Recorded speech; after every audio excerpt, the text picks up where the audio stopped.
Okay! Isang mapagpalang umaga po sa inyong lahat. Magandang buhay at mabuting tao po sa lahat ng mga kasamang guro sa iba't ibang dako ng DepED Angeles. At welcome po sa unang bahagi ng ating Education Summit on Sulong eduKALIDAD na hatid sa inyo ng DepED Smiles Bright, Serves Right. Bago po natin pasimula ng ating gampaning ngayong umaga, akin ko po kayong inaanyayahan sa isang maikling panalangin at manatili po kayong nakaantabay para sa ating community song.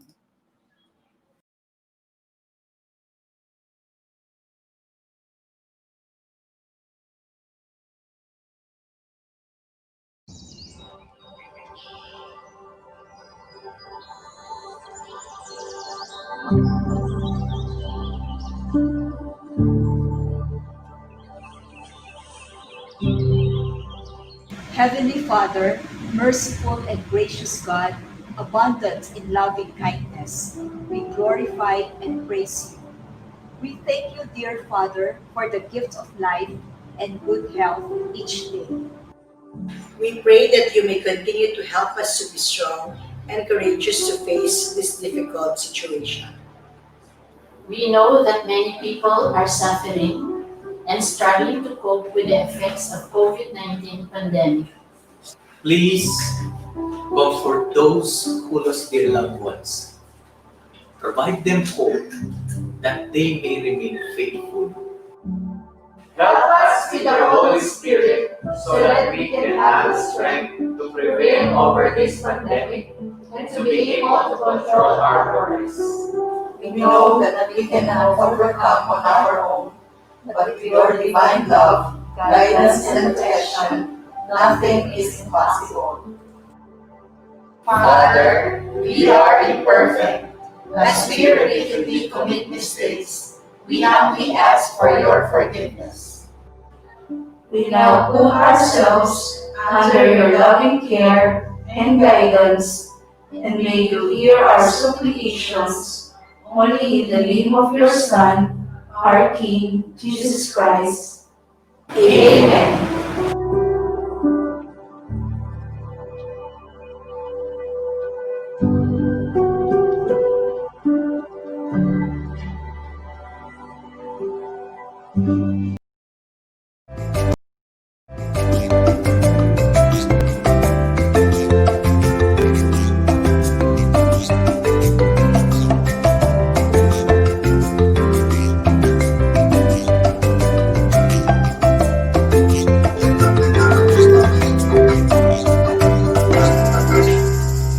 There you go, yan po ang awitin ni Julia San Jose po, ang Pagbangon, courtesy of GMA7. At muli po, magandang umaga po sa lahat ng mga kaguro at mga nakasubaybay sa unang bahagi ng Education Summit on Sulong eduKALIDAD, hatid sa inyo ng DepED Angeles, Smiles Bright, Serves Right.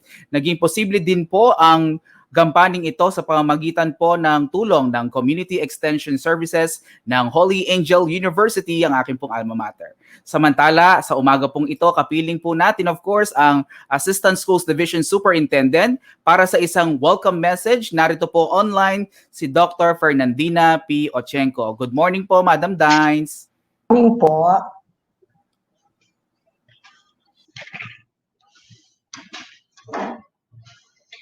To our brilliant Schools Division Superintendent, my respect to her, Dr. Maria Irene P. Tamayo, the hardworking school heads and teachers, the division personnel, and our supportive parents and beloved learners, isang maganda at mapagpalang umaga po sa ating lahat. For the past months, we have been busy discussing the hows of what to prepare, the equipment we need to procure, the quantity of bond paper and specifications of tablets to use, the font size and colors for the modules, and countless hours spent for planning, organizing, and coordinating. In the midst of these frenzies, let us not forget for whom we are doing all these things, for our learners, and the whys of what we are doing for the learners' continuous education. Even when some corners are calling for the cancellation of classes, we, at the Department of Education are moving forward for the opening of classes. Why? It is not because we want to compromise the health of our learners, but because we believe that education must continue, that every day that is wasted is a knowledge lost for our learners. We in DepEd, as a vanguard of education, believe that our children are the future of our nation, and we have the obligation to help them prepare the road for them. No child will be left behind. No Angeleno child will be left behind. This DepEd Division of Angeles City Education Summit is an opportune time for us to present what we, the Division of Angeles City, with the support of our mayor and the local government unit, have been preparing to answer the challenges brought about by the COVID-19 pandemic and the drastic changes it brought to our normal life. We are now embracing the new normal in education. New normal, while sounding good, brings with it humongous challenges in the delivery of education to our learners. However daunting these obstacles are, together we will overcome them. We will continue to smile bright and serve right. To share with you some of what we have been preparing, number one, continuous tracking of learners by the teachers, preparation of learning activity sheets by the teachers themselves, and duly assured, quality assured by the master teachers and the supervisors, editing and harvesting of modules for the second to fourth quarters, localization of learning resources, procurement of printing materials by the schools, the division office, and the local government unit, procurement of tablets for the learners, preparation of video lessons for early childhood education, practicing the maximum COVID-19 protocols in the office and in schools, simulation of the different learning modalities, including the modular and online teaching, and training of teachers on different distance learning modalities and psychosocial development. To end my welcome message, I take this opportunity to extend our gratitude to our teachers and school heads for their hard work and resiliency, the public schools district supervisors for their continuous leadership on the ground, the education program supervisors and the Learning Resource Management Center for painstakingly seeing to it that all learning materials are made available to all kinds of learners, the School Governance Operations Division for all their education-related programs, the Human Resource Department, the Finance and Administrative Offices, and of course, the local government unit led by the Honorable Mayor Carmelo Pogi G. Lesatin Jr. and the members of the Sangguniang Panlungsod for their continuous partnership and support to all of us. The parents, of course, and to everybody for working together as one for the achievement of one common goal, that is the continuous provision of quality education amidst the COVID-19 pandemic. And of course, to our schools division superintendent, Dr. Maria Irene P. Tamayo, who tirelessly leads and provides us the strength in pursuing the sulong edukalidad for our learners. Mabuhay po ang mga Angelenyong mag-aaral. Magpapatuloy ang edukasyon sa lungsod ng Angeles City. Welcome to Education Summit, Sulong Edukalidad. Maraming salamat po muli at magandang umaga po sa ating lahat.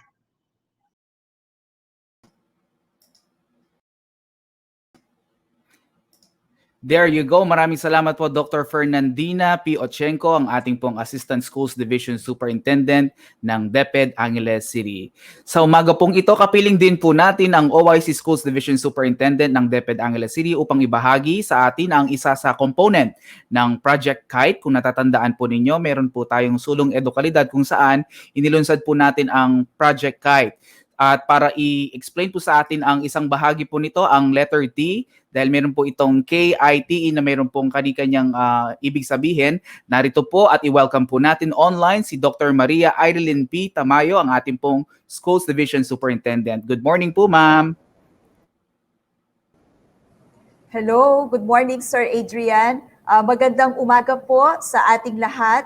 My special greetings to our efficient partners in leadership in SDO Angeles City, our Assistant Schools Division Superintendent, Dr. Fernandina P. Ochenko, our two chiefs, Dr. Lynn Vilansangan and Dr. Amando Yutuk, and of course, the woman of the hour, the proponent of this education summit, our senior education program specialist in human resource development, Ma'am Arceli Garcia, and her partner, of course, Ma'am Vilma Enciso.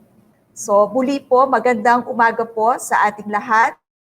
Special mention also to our school heads, parents, and learners who are watching our Sulong DepED Angeles City podcast focusing on eduKALIDAD.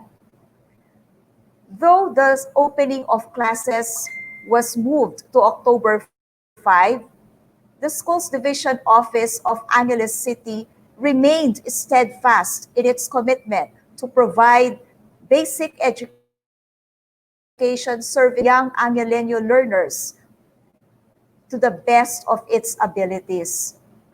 So, we are also abide the aggressive reforms being pushed by the Department of Education via its tagline, Sulong eduKALIDAD. As mentioned, as everybody has already mastered by now, Sulong eduKALIDAD focuses on 4 components or 4 reforms, which are encapsulated in the acronym KITE. So K stands for K-12 Curriculum Review and Update, I for Improvement of Learning Facilities or Environment, T for Teacher Upskilling and Reskilling, and E, Engagement of our stakeholders and partners. So for today, for eduKALIDAD Summit Part 1, we are focusing on letter T, which is teacher upskilling. For the past few months, as early as May, we are already focusing on upskilling and reskilling our teachers because we believed that they are the frontliners in education.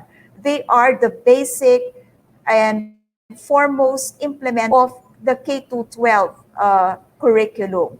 So we had our different webinars on online teaching and even how to teach in the so-called classroom in the new normal.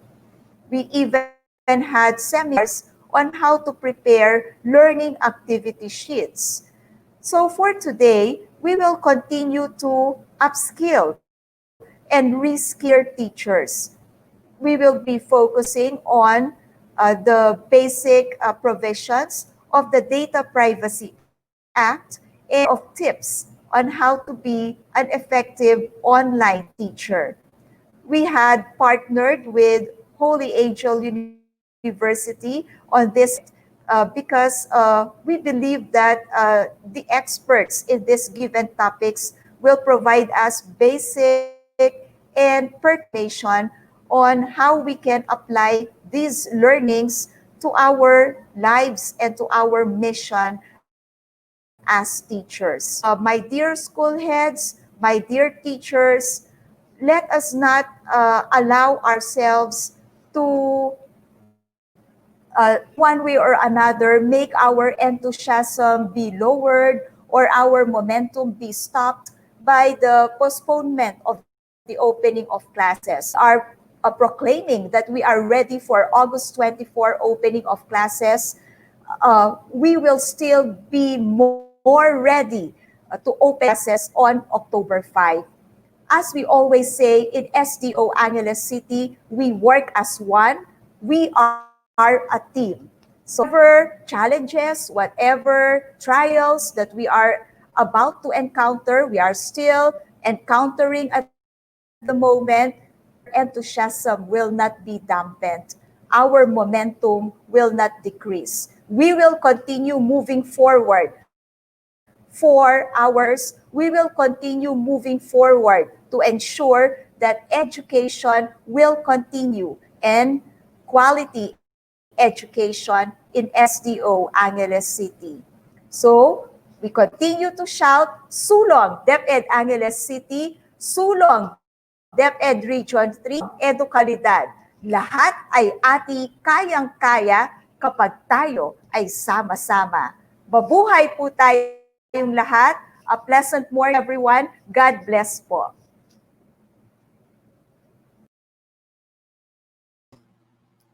There you go. Maraming salamat po, Dr. Maria Irene P. Tamayong, ating pong Schools Division Superintendent ng DepEd Angeles City. At tayo po ngayon ay nakafocus nga po sa letter T, ang Teachers Reskilling and Upskilling. Kung kaya sa pagkakataong pong ito, tayo na pong dumako sa dalawang paksang ating pong tatalakayin ngayong umaga ng ating mga resource speakers from Holy Angel University. Una po nating pag-uusapan ang Data Privacy Act at pagkatapos po nun ang Online Personas Impact on Teaching. So upang talakayin po ang unang paksa, narito po ang ating unang resource speaker, ang Data Privacy Officer ng Holy Angel University. Narito po si Attorney Paul Villarosa. Good morning po, Attorney. Good morning.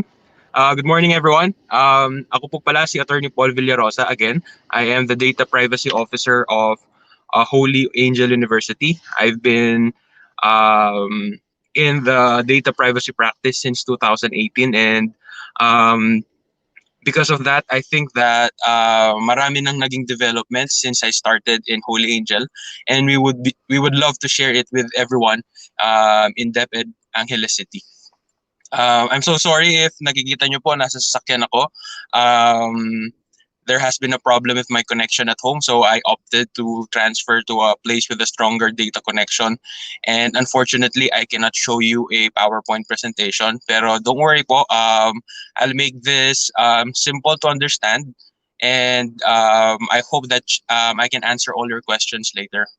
So to start off po, yung topic pong i-discuss ko ngayon is the relationship of the Data Privacy Act sa pagtuturo po natin, especially in the new normal. So, ano po yung Data Privacy Act? Ang word na data, on its general sense, marami pong sakop yan. Pwede pong sakupin yung anything that is seen, information in general, including, for example, if you are in a school, what are the processes that you use in order to facilitate your teaching properly? Or what are your trade secrets in your respective schools that you employ to make the teaching better. However po, with the Data Privacy Act of 2012, it is very specific. With data, for the purpose of the discussion, ang iaano lang po natin is personal information and sensitive personal information. Okay? Ang first classification po niyan is what we call personal information. Ito po yung pangalan, address, edad, anything that can relate to a person. So yan po yung pag nakita nyo po yung ID, nakita nyo name. That is personal information. Mag-graduate po yung information na yon into the second classification. Ang tawag po natin dyan is sensitive personal information.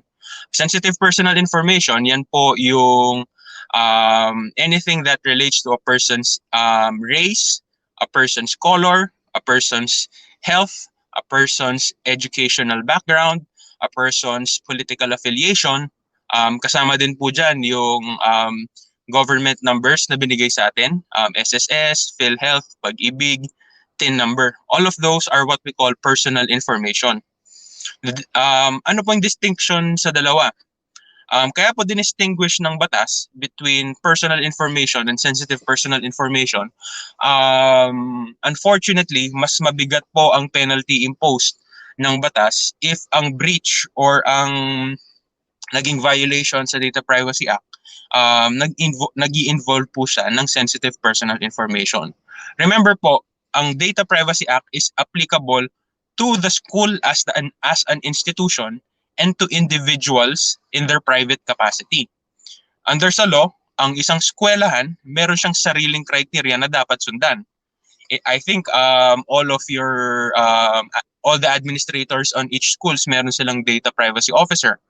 Kailangan under the law, there must be a designation of a data privacy officer for an institution na may hawak na na may hawak or nagpo-process ng personal information or sensitive personal information. Make sure din po you ask your institution to produce what we call a privacy policy or privacy manual, so that it can guide everyone on how they will conduct and how they will process the information that they're collecting. Pero for the purpose of this discussion, we will be focusing on the teachers, because there is a different treatment on institutional data privacy and on individual data privacy. Okay. Under the law, there are 3 criteria. May 3 basihan kung paano nyo dapat i-process yung information ng tao. Number 1, it must only be for a legitimate purpose. Pangalawa, it must be transparent. And pangapat, it must be proportionate.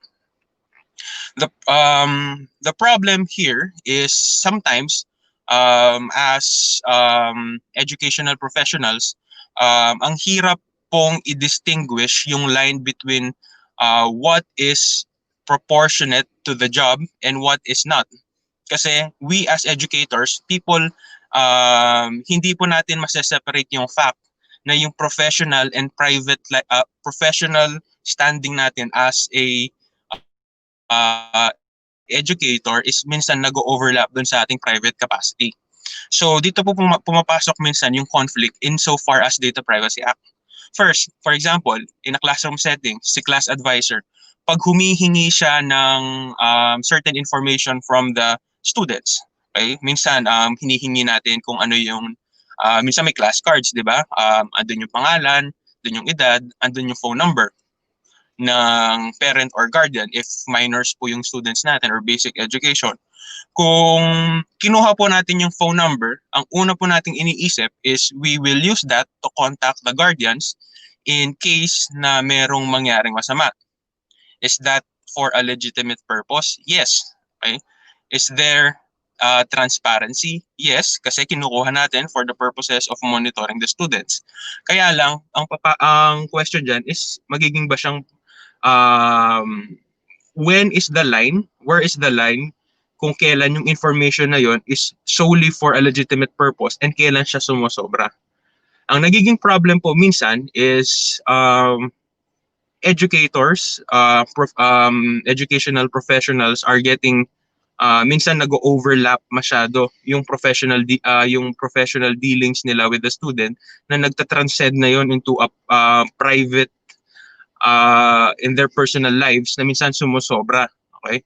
I'm not discouraging it, pero however, we are living in a very litigious world wherein we also have to take into consideration the laws on sexual harassment and Safe Spaces Act. Ano pang example niyan? There was a case before. I think this was a separate client a long time ago before I was employed with Holy Angel University. Ang ginawa ko is kinuha yung phone number ng guardian, okay? Tapos one day nag-absent si student, dinadalhan niya ng yung assignment, yung homework, until at such time, iba na yung binibisitahan ni teacher, binibisitahan niya na si guardian, nililigawan na niya. Question, is that a valid use of the phone number? The answer is no. Yung use po natin dapat doon sa phone number or kung ano man yung information na collected natin is only for a specific purpose. So yung specific purpose nun is solely and exclusively for educational purposes. So we must remember that the use of the information, whatever we're handling, it must be used solely, exclusively, and only for educational purposes. It is so hard to separate the teacher from the person. However, now that we are living in the new normal, we must differentiate because most of us would be teaching from home and our mentality may not be changing. Kasi minsan, we think na pag nagbihis tayong pang trabaho, we are in our teacher persona. Once we are at home and we are in our comfortable clothes, babalik tayo dun sa personal persona natin. Now that we are in a work from home setting, we must always be aware on our transactions, especially with our students. In relation to the Data Privacy Act, minsan kasi nakakalimutan natin that the usage of the information should only be for school purposes. Okay. Second point, as I've mentioned earlier, ang information na hawak ninyo as professors, as teachers in basic education, it must only be for there must be transparency, proportionality, and it must be for legitimate purposes. However, ang nagiging problema dyan, since online na yung teaching, how do we process the information na hawak natin?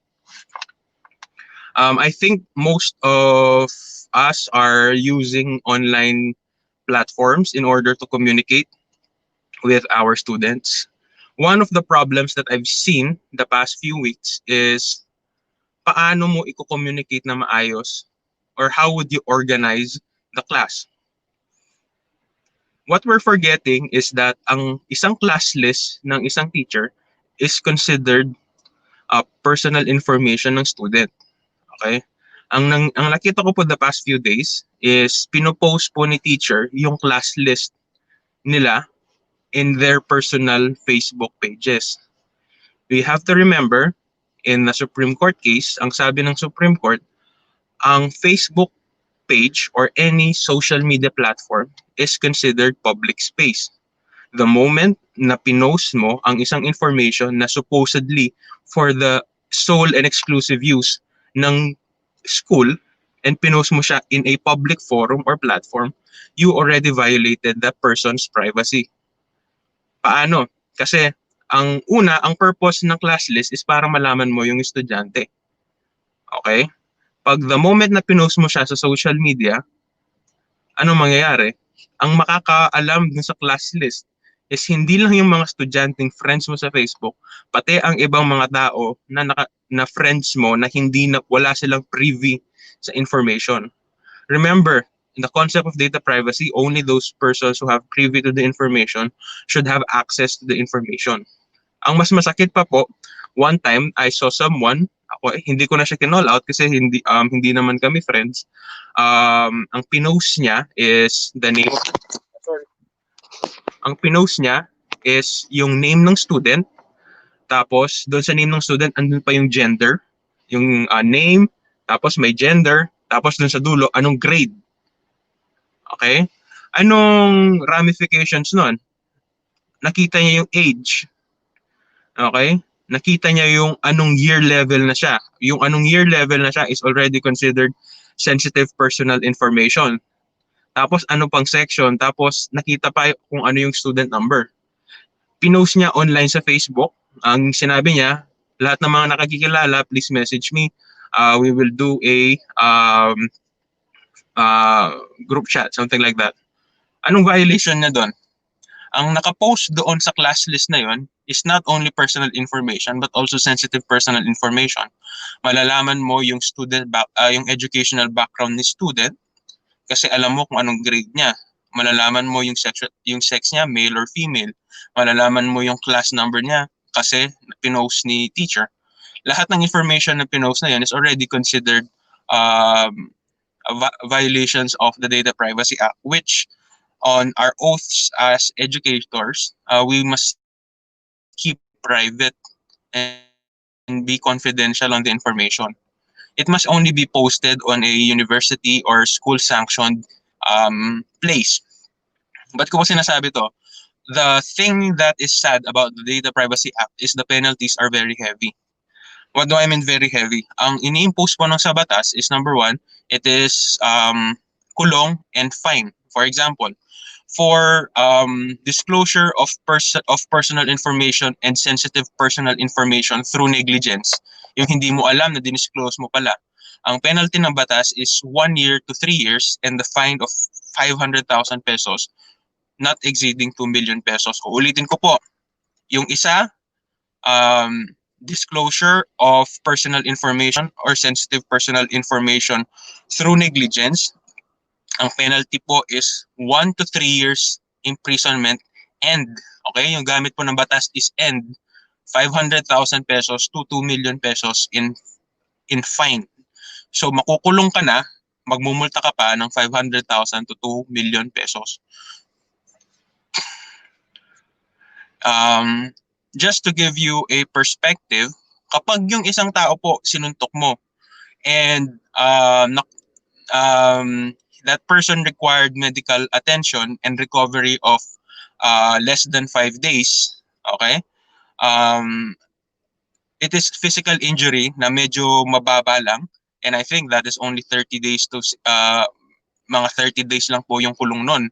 So if i-compare mo siya sa violation ng Data Privacy Act, kapag pinost mo yung isang information that is considered private and confidential sa isang online social media platform, yung kulong mo possible is minimum 1 year to 3 years and ang penalty mo 500,000 to 2 million.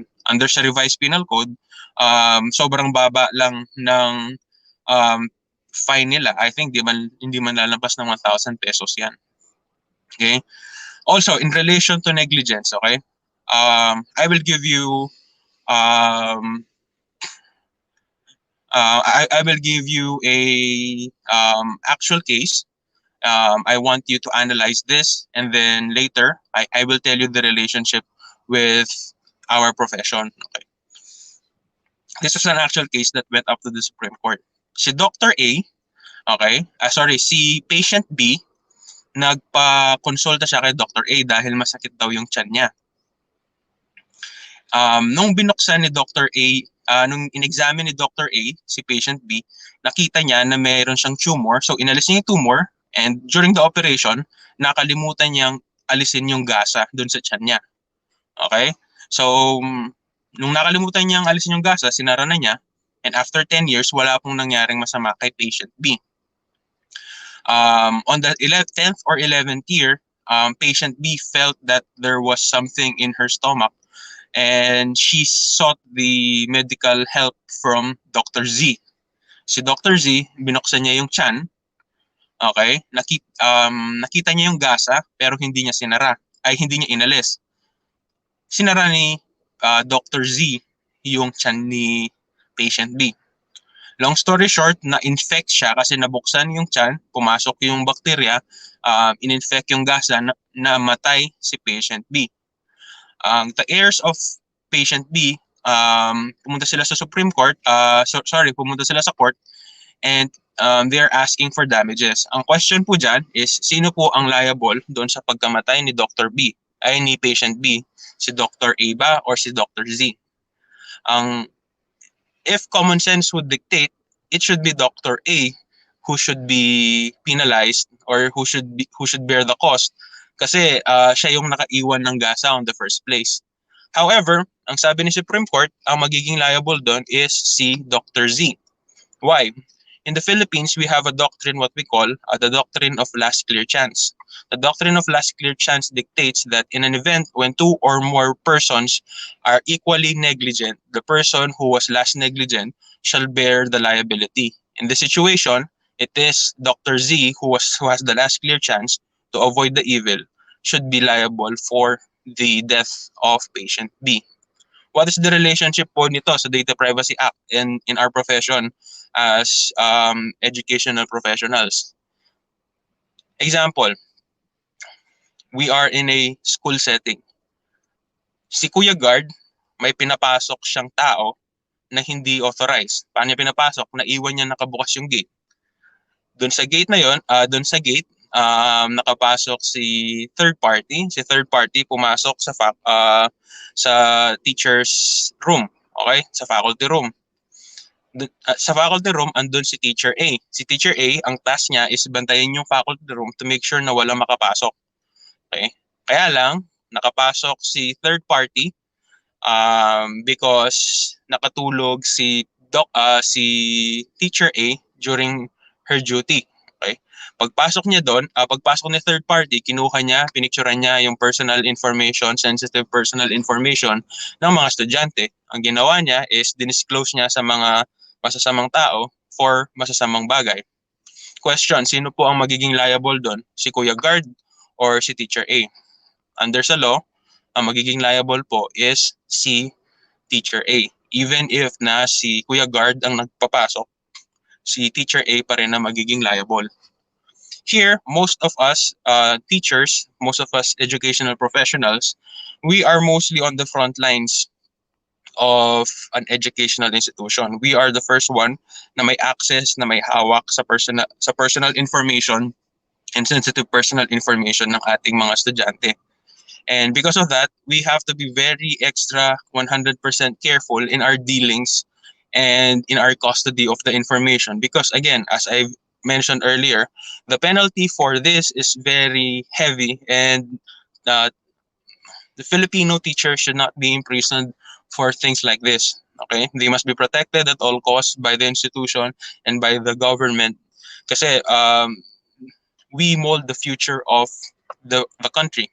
And because of that, I am really I'm overemphasizing the importance of the Data Privacy Act, because it is a suit that you cannot afford to be engaged with, because it is very heavy and very scandalous.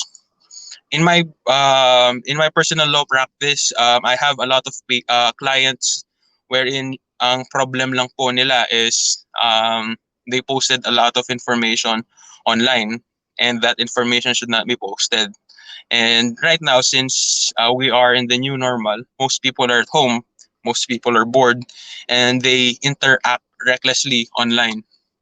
And since we will be starting the the school year soon, I hope that whatever I'm saying would remain.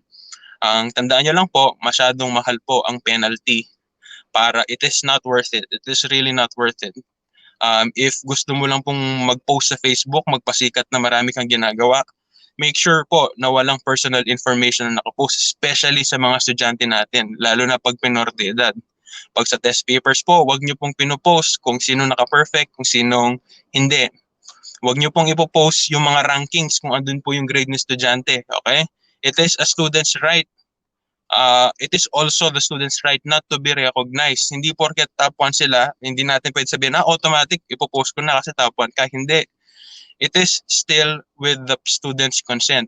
May mga estudyante na ayaw nilang na-expose masyado. May mga estudyante gustong na-expose. So we must always act on the side of caution. If we will post it, we have to ask for their consent. I think upon enrollment, there is a consent form that the students are filling up. I think you have to coordinate with the individual, with your principal or school administrators, in order to ensure that the teachers are also well protected contractually for having proper consent forms of their students. Teachers, please demand and have privacy policies placed in your institution. Again, this is not only to protect the students, but this is also to protect you. And lastly, please be very extra vigilant. As the Supreme Court said, anything that you post on on social media is already considered public. Kahit na nilagyan mo ng filter na friends only, automatic it is public na. And when you post it on public, mawawala na po yung confidentiality nila. And that being said, I wish that there would be no cases of data privacy violations and breaches sa lahat po ng nag-attend dito. I hope and pray that we will get through this pandemic. And please remember the three principles on data privacy insofar as collection and processing. Number 1, if you will collect information, please be transparent. Number 2, use it only for a legitimate purpose. And number 3, use it only proportionate to the purpose that you wanted to do. And finally, in data privacy, consent is always essential. However, consent, even if it is given, can later be withheld. That being said, thank you very much po. If you have any questions, please feel free to give your questions so I can answer them po. Thank you very much. There you go. Thank you so much po, Attorney Paul Villarosa. So, meron po tayong mga questions, sir, online. Antabayanan po natin. Sige po. Okay po. Sana loud and clear po ang audio ko. While Yes po. waiting for some questions, sir, to be posted, ito po, magbabrowse lang po ako sa comment section. Medyo mag-backread lang po ako dahil malayo-layo na po yung iba. Meron po dito tanong kanina from... Ito po. Ito po, verification po from Sir Ramon Serrano. Ang tanong po niya, it appears po, Attorney Paul, that the wrong use of information defines the violation of secured data. Tama po ba? Yun po yung tanong niya. Okay, again po, in relationship to Data Privacy Act, okay, I am assuming that secured data is secured personal information or secured personal information, okay? If ginamit po for a wrong purpose, that is already unauthorized use kahit na very safe, very secured. If you use it for wrong purpose, anong wrong purpose? For a school setting, if you use it for purposes other than school sanctions purposes, it is already a violation. Okay. Wrong use, already unauthorized use na. Would that fall po dun sa legitimate purpose ng ano? Opo. Mawawala na po yung legitimate purpose kasi wrong use po. Kahit secured po yung information, kahit encrypted, nakatago, pero yung taong nagtago, yung taong nag-secure, ginamit niya for wrong uses. For example, yung student data, ginamit mo for marketing purposes on your personal. Okay? Nag-send ka ng group chat, binentahan mo lahat sila ng longganisa. Let's say, in-invite mo sila dun sa online selling mo. Okay? Those, hindi masyadong malaki tingin sa sarili mo yung violation, pero you use it for other purposes. Even if you secured it properly, but you use school information for online selling, personal online selling, automatic po. That's already a violation. Okay po. May follow-up question po siya. Yung Okay. what if the class list is posted po in a private FB group where only the students in the list can see it? Will that still be in violation po ba? Okay. Medyo ano po ako talaga sa Facebook kasi sabi ng Supreme Court, pag pinost mo sa sa Facebook, automatic public na. So, ang pwede dyan po, ang pwede ko pong i-advise sa inyo, if you would be doing some communication and Facebook is indispensable, number one, please use Facebook Messenger kasi walang sinabi sa Supreme Court na bawal yung Messenger. Use Viber. And if kailangan po na kung talagang gusto nyo na Facebook group, please ask for the consent of all your students. Anything pwedeng i-post ng public as long as may consent. Tama po. Pero remember po, dun sa group dapat kayo lang if may consent. Tsaka anything uploaded po yata sa Facebook ay automatic na sa save sa database nila na ginagamit for analytics, no? Kasi po minsan pag may tinignan ka lang isang advertisement na yun nga po, sa sapatos, magbugulat ka na lang lahat ng advertisement na dumadaan sa iyo related sa sapatos just because you watch one advertisement. So meron pong algorithm na na concern doon kaya minsan kaya nako-consider pong public space ang Facebook. Yes po. Kaya tignan niyo po pati yung Messenger niyo pag binuksan niyo may advertisement, 'di ba? Yes, sir. Opo, na-experience ko rin po yun personally eh. So ito po, meron po tayong question from Sir Jotam Austria. Is there a violation if nag-post ka sa group chat pero parties are okay with it? I think the same yon. Sa group page like academic papers, base what platform you can recommend attorney. I think sinagot nyo rin po yan. Meron po kayong additional answer po doon, sir? Ako, in my professional capacity, I use 3 platforms. Ang pinaka kampante po ako kasi based on the reviews of cybersecurity professionals na nakakasama ko po, Viber po because it is encrypted, Telegram, recently po yung Facebook chat. Okay, yung chat lang po ha. hindi po yung Facebook page. Kasi iba po yung chat. Yung Facebook chat, medyo secured po. Pinakamadali po ngayon yung Facebook chat. If gagawa po kayo ng Facebook group, okay? Iba po yung group sa chat. Yung chat, okay po. Kasi confidentiality nun po, parang email. It should only be for persons. It is only intended dun sa mga taong sinendan mo. So yung group chat, okay lang. Kung Facebook group, you have to make sure na 100% silang lahat magko-consent. Consent may be written or verbal. Pero sa atin po, syempre, we want to protect the Filipino teachers. And alam naman natin, sobrang talino ng mga estudyante ngayon. Make sure na lang proper documentation po kung ipapublic niyo po sa Facebook.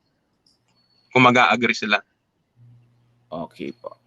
Meron pong isa pang question dito from Sir Jotam Austria. I think this is related sa doctrine of last clear chance kung hindi po ako nagkakamali. Ang sabi po niya, doon po sa example, di ba investigation muna baka si teacher o nakasecure naman files at baka kasabwat guard sa criminal. I think parang kasi kanina parang automatic si last person ang nananagot. Okay, yung kanina syempre, it is yung example, it assumes na yun lang yung facts. Okay, if the facts can be proven na exactly like those, ang nagiging liable si teacher. However, kapag kasabot si guard, papasok dyan yung concept of conspiracy. So, ibang concept na po yan sa revised penal code. So, sa conspiracy, the liability of one is the criminal liability of one is the criminal liability of all. So, kung kasabwat siya, syempre, ibang ano na yon, may intent na. Okay? Ang difference po kasi ng intentional sa negligent, yung intentional may motibo. Gusto mo siyang mangyari. Ang negligence, hindi mo siya nagawa because of lack of foresight or lack of skill. Hindi mo siya ini-intend, pero dahil kulang yung skill mo, kulang yung foresight mo, may nangyaring masama. Okay? So kung dun sa situation nyo po, ang kasabwat na guard, ibig sabihin may intent. Okay? So since may intent, walang negligence, si Kuya Guard, siya yung liable, automatic. Opo. Oo. Okay po. Another question from Sir Ramon Serrano, is posting pictures with students be a violation po ba, like pictures inside classroom during exam or class activities? Pictures na may show faces of minors po. Yan po ang medyo sensitive issue natin ngayon, especially po pag minors. Sa university setting po kasi medyo madaling i-distinguish pag of legal age sila, for example, simple yes or no would suffice. However, if your students are minors, medyo mahirap po. Ang pwede ko pong sagot dyan is dalawang klase. Number one is the taking of the picture. Parang is it part of documentation ng school? Okay? Kung part siya ng school sanctioned documentation, okay lang. Okay po. Naghanap. Meron po dito ang tanong from Maria Carolina Viray. So yung virtual recognition rights need po ng consent ng mga parents para i-post yung mga awardees. Ayun. Basta ang importante po dyan lagi is yung kapag minor de edad, may consent ng parents lagi. Opo. Yun po And I will suggest po, if for example, di ba may binibigay na diploma or certificates, wag nyo na pong i-post online. I was advised by a cybersecurity expert. Okay, this is not on the part of data privacy, but on the part of cybersecurity. Yung pirma po, pag pinost nyo online, it's capable of copying. So, if bibigyan nyo po sila ng online diploma, isend nyo na lang po sa private message or sa email. Wag nyo na pong ipopost. Okay. Pero insofar as recognition rights, as long as may consent ng parents, pwede. Yun po ang general rule po yung consent, no? I think same po ang question nung kay Ma'am Nora Lagman dun sa answer po ninyo. So, okay lang po ba mag-messenger group chat, gi-inform ng post mga activities? I think that's also a yes, sir. Tama po ba? Okay po.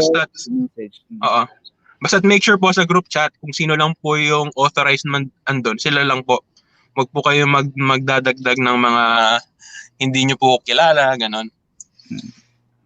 Kanina po mayroon akong nabasang question, medyo nawala po kasi gumagalaw yung ano. Ang tanong po niya, what if you had, I think he is referring to synchronous class. Siyempre, nirecord mo yun. So, is it okay to post it na para mapanood po ng mga hindi nakapag-attend? Yun po ang parang question na. Okay, actually, if i-record mo is yung sarili mong discussion, it is okay. Okay? Pero ang magiging problem niyan is minsan lumilitaw yung pagmumukha, yung faces. Okay? Ang ano lang again is consent. Consent po. Basta laging may consent. If walang consent, hindi pwede. Kasi po yung pong namang mga platform na yon, they will give you a prompt that you need to ask permission or you have to make sure na nag-agree yung kasama sa discussion na yon before you record eh. So we should advise students, no. I think that's from Maria Lourdes Reyes. Ito naman po ay res lang po dun sa recognition. Ito po from a Facebook user. Sir Attorney, paano po kung advisor ay grade 7, di pa po niya kilala ang mga hawak niyang mga estudyante? Paano po niya safe na makikilala ang mga students niya? Yun po, that is the challenge. Okay, that is the challenge right now. Mahirap. You have to find them personally. You will ask the assistance of people. However, wag mo nyo pong ipopost lang basta-basta sa Facebook. Sino may kilala nito? Okay, medyo hindi po pwede yun. No matter how inconvenient it is part of our job. It is part of the birthing pains that we are doing in the new normal. So we must reach out po. It is our responsibility to reach out to our students. So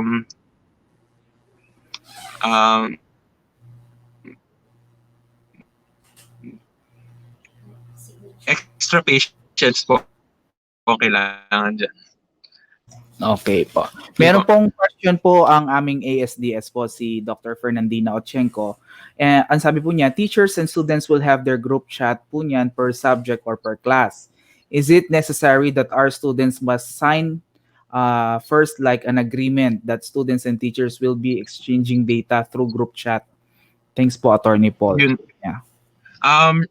Ang usual po, ang ginagawa po namin kasi sa Holy Angel is upon enrollment ni student, andun na po yung privacy consent form. If dun po sa enrollment form nyo is wala kayong privacy notice, privacy consent form, it is essential po na may agreement kayo na may group chat. Ang issue po kasi dyan is since minor po sila, kailangan pong malaman ni parent na gumamit ng isang Facebook group. So my answer to that is yes, you must have a separate agreement. Or for para mas madali, isama nyo na siya dun sa enrollment form nyo. Para covered na po lahat. Yun po ang pinaka-safe dyan. Lahat ng privacy concerns, privacy notices, data sharing, isama nyo na po sa enrollment form para safe po yung admin and yung mga teachers natin. I think ito po from Ma'am Minette Aquilizan, if magpapa-accomplish po ng information sheet na hard copy sa mga parents, guardians about sa personal info ng bata, will that be okay? O Yes po, okay po. As long as sa parents okay, sa guardians po, dapat po yung court-appointed guardians lang ha. Hindi pwede yung nagbabantay sa bahay. Oo, tama. Kung andyan pa yung parents, hindi pwede yung guardians na school service, ganyan. So, sa guardians, medyo half-hearted po ako kasi medyo mahirap i-prove. Kasi iba po talaga yung legitimate na talagang ikaw ang magulang ng... Opo. Kasi minsan pag guardian, kahit na tito-tita mo yan, hindi basta-basta po ano. Dahil hindi naman sila ang hinahanap pag merong mga nangyaring untoward incident. Yan. Okay po. Ito po ay from Sir Nestor Maghuyo, personal info of a government can be post. Yan po ang tanong niya. Anong government of officer? Government officer? Opo, okay. paki-clarify. Kung pwedeng i-post, if there is a law requiring it for the postage, I think yung sinasabi mo is yung um, for yung waiver ng privacy of bank deposits. I think yun yung sinasabi niya. Waiver of privacy of bank deposits for government officials. Okay, this considered public, hindi nila pwedeng i-private. Yun po. Mm. Basta po, if may batas na nagsasabi pag government official, kailangan i-disclose. Okay, automatic. Pero hindi lahat ng government official, may ano yan, merong criteria yan. Usually po kasi sa pagka-public servant, merong punto na dapat dinidisclose mong mga ganitong information to avoid corruption or anything conflict. Yan po may Yung message sa PDS niya. Oo. Opo. Tama po 'yon sa PDS. Tama 'yun. Ayun. Yung sa PDS public na po kaagad 'yon kasi papanotaryo nyo po 'yon. Pag pinonotaryo nyo yung isang document, it is already considered public instrument. Tama So po. mawawala na po yung privacy nyo. May message po si Ma'am ASDS po. Thank you po, Attorney Paul. We will consider your suggestion of having the teachers sign, let's say, an agreement that students and teachers will have their group chat po. Yan, salamat po. Thank you po. Bali po, iyan ko lang po. Ang tanging nakukuha ko pong punto doon is since we are dealing with minors, automatic po dapat ang adult o especially po ang parent po dapat may Parents consent. No? Okay. Kasi they are the one who can decide for the kids or children. Ang clarification ko lang dyan po, ang magiging problem nyo usually is kapag nag-separate yung parents. Yun, madalas po yun na-encounter po namin. Ang ano dyan po, if separated in fact lang, yung walang annulment, okay, silang pareho, meron silang access doon sa information. Kapag na-annul sila, titignan nyo kung sinong may custody. Usually kasi nagiging problem is nag-separate sila in fact, walang annulment. Yung isang parent yung nagpapaaral. Yung nagpapaaral na parent, ayaw niyang pa-access yung information, yung grades ng anak doon sa kabila. So, hindi natin pwedeng i-deprive yung kabila kasi technically parent pa rin siya. So, if sinabi niya hindi na siya pwede, pakita niya yung annulment or something like that. Meron naman po minsan yung dahil hiwalay nga po yung magulang, yung nanay dito sa school na pinapag-aral, tapos yung tatay, bigla na lang gusto niya i-transfer yung anak niya. Minsan nagiging dilema din po yung kung pag hahayaan mong i-transfer niya o ano. Ayun po, pag-usapan ng mabuti yon. Pero technically, under sa family code, joint parental authority pa rin sila. So, the school should not, hindi tayo magme-meddle doon. Ang sabihin natin, settle that in sarili nyo na yan. Tapos sabihin nyo lang kami kung anong gusto nyo mangyari. Gano'n na lang po. Okay po. Ito po, from Sir Vito Dominic Sese, are the administrators of official Facebook pages of schools safe if they post the class list? Yan yung mga official Facebook ng institution. Yan po, again, yan po ang mahirap na naman. Facebook na naman, Facebook. Again, as long as may consent po. So, ang suggestion ko po lagi is sa enrollment form, ilagay nyo na po kaagad yung mga consent forms. Para if kailangan po talaga na i-post sa Facebook yung mga class list dahil nga new normal, safe yung mga administrators. If walang ganyan, if wala tayong walang consent form, isend natin sa kanila individually, hanapin natin. Pero pinakamadali dyan, again, enrollment form kasama ng consent form. Opo, okay. Hanap pa po ako ng questions dito. Pwedeng i-video ang from Sir Noel Reganit. Pwedeng i-video ang government office and personnel. Government offices are considered public place po, right? I think that's video. Yes po, public places, okay. Pero however, for example, ang bathroom and private office nila, though they are government offices, hindi sila public automatically. So we must distinguish. Kung bini-video natin sila doon sa lobby, that is public space. Pero pag bini-video natin sila sa banyo, sa private offices nila, hindi pwede.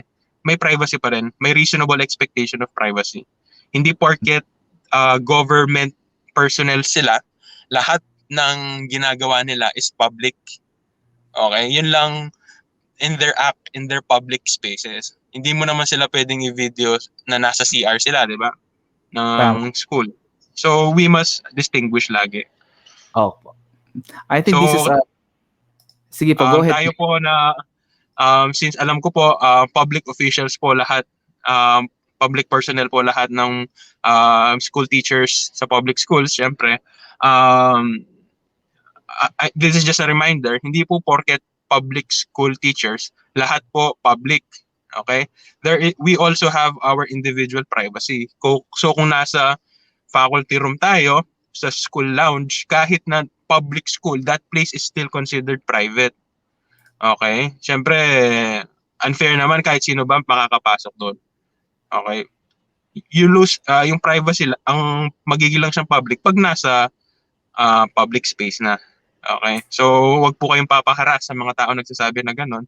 Tandaan nyo, kahit po public personnel, meron pa rin po kayong individual privacy. And you must always assert that. Yes. Ito po, mayroon pong question si Ma'am Jamie Pangilinan.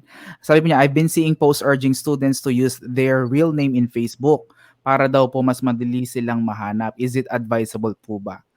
Yan. Kasi personally, Again, ko, sabi niya po. Again, under sa terms and condition ng Facebook, hindi ka naman pwedeng gumawa ng Facebook account kapag minor de edad ka eh. Mm-hmm. So that is another ethical issue. Pero regarding that, it is up to them. It is their discretion kung ano man yung gagamitin nilang pangalan doon. We don't have control over that. That is their private life. However, for the purposes of classes, okay, we just have to make sure na whatever page, account that they would be using, it is their person. They would be using it in their student capacity. Mm-hmm. Kasi pwede sila makigamit sa parent nila kung hindi sila nakakapag-Facebook, yung mga ganung bagay. So it is not whether it is advisable to use it or not, it is upon the person's discretion. Hindi po natin pwedeng idikta yun. Mm-hmm. Dito po parang nag-overlap yung personal life at saka yung school ng mga bata at saka teacher. No, kasi dapat advisable talaga na ang school as much as possible meron siyang sariling domain or platform in facilitating communication sa mga student instead of using Facebook. Ang naano lang po natin na take advantage natin ang Facebook kasi libre. Yun po. Yes, ma'am. Yes po. Yes, sir. Yan po. Andyan po si Ma'am Lady Diane Bonifacio. So hindi po ba advisable na gawing cover picture or i-post publicly sa FB ang class pictures without consent ng mga parents? Definitely po. Wag po kayong magpo-post ng walang consent. Okay. Pero just remember po, the Data Privacy Act, nangyari siya noong 2012. So lahat po ng mga post natin before 2012, ligtas pa yan. So 2012 moving forward lang po ang bawal. Ito po from Ma'am Michelle Kaas. Good day po. Is it okay lang po ba na through online ang pagbibigay ng signatures ng parents in terms of seeking their consent, or okay na po ba yung verbal lang na nag-okay sila? Yan. Kasi I think dahil meron namang trail, no? Na nag-okay sila. Actually wala namang sinabi si Data Privacy Act kung verbal or written. Okay, so verbal is okay. Pero however, for the purposes of documentation, since again, sabi ko nga, frontline yung mga teachers, you have to make sure na whatever consent, hindi nila pwedeng i-oppose later on. Okay? Tansyahin nyo yung parent, kung yung parent, alam nyo na medyo manggugulo, okay? Papirmahan nyo sa kanya ng signature. Kung alam nyo na medyo mabait naman yung parent, okay lang na verbal. So, it's a case-to-case basis. Pero ang suggestion ko dyan, kung medyo mahirap yung mga kausap yung parents, pa-signature nyo ng personal para safe po kayo. Yun po ang pinaka-safe talaga. Okay po, I think that would be all for today. We can resume or go to our next topic po. Thank you so much po, Attorney. Thank you very much po. Thank you. Thank you. Kahit na nasa sasakyan, nakapag-talk po siya. Ang galing, no? Yes, ma'am. Yes po, sir. Thank you very much. God bless. Opo, we are very thankful po sa mga information na share niyo po sa amin. Very useful po ito para, this is actually a protection to us, teachers, para hindi po tayo magkaroon ng aberya sa hinaharap. Okay po, thank you so much po. Ingat po kayo sa biyahe, attorney. Thank you po. Okay po, next po, proceed po tayo sa ating next topic. Ang ating pong next topic po ay about sa online personas impact to teaching. Ating pong speaker ay image and brand consultant at graduate po siya ng Holy Angel University ng degree Bachelor of Secondary Education in English, magna cum laude. He was a University of Assumption High School and College Department instructor. Also, he was a former marketing officer for advertisement, promotions, and events po ng SM Supermalls. Siya rin po ay dating vice president po ng events and program of Association of Image Consultants International Philippine Chapter at kasalukuyang director ng Holy Angel University School of Professional Education and Lifelong Learning. Welcome po natin online si Sir Avel. I-correct niyo po ako ha kung Avel or Avel. Avel H. Antonio. Good morning po, sir. Hello, good morning, Sir Adrian, and good morning to all the educators of Angeles City. So let's start the ball rolling. Let's have our slide now.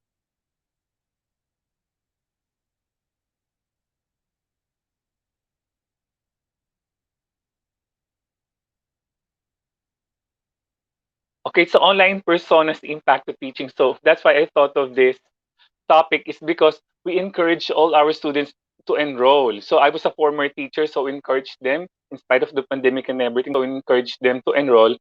But we should also maintain that excitement to them kasi baka biglang after 2 months, di ba, wala na tayong students. And also for the college, although you don't have college, but some of you may be having this part-time teaching in the college department. So after the first term, so will they be excited for the second term? So welcome to the new world. So we are now in the new world of teaching. So we will be historically setting new trends and new norms that the next generations will see and just analyze in history books.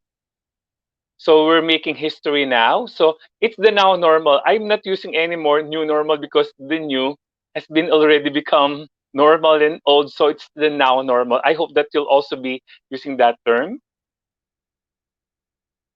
So I'm sure that with content, you were done with it. So there's no question that we teachers are very good and intelligent and we can do it and we can deliver.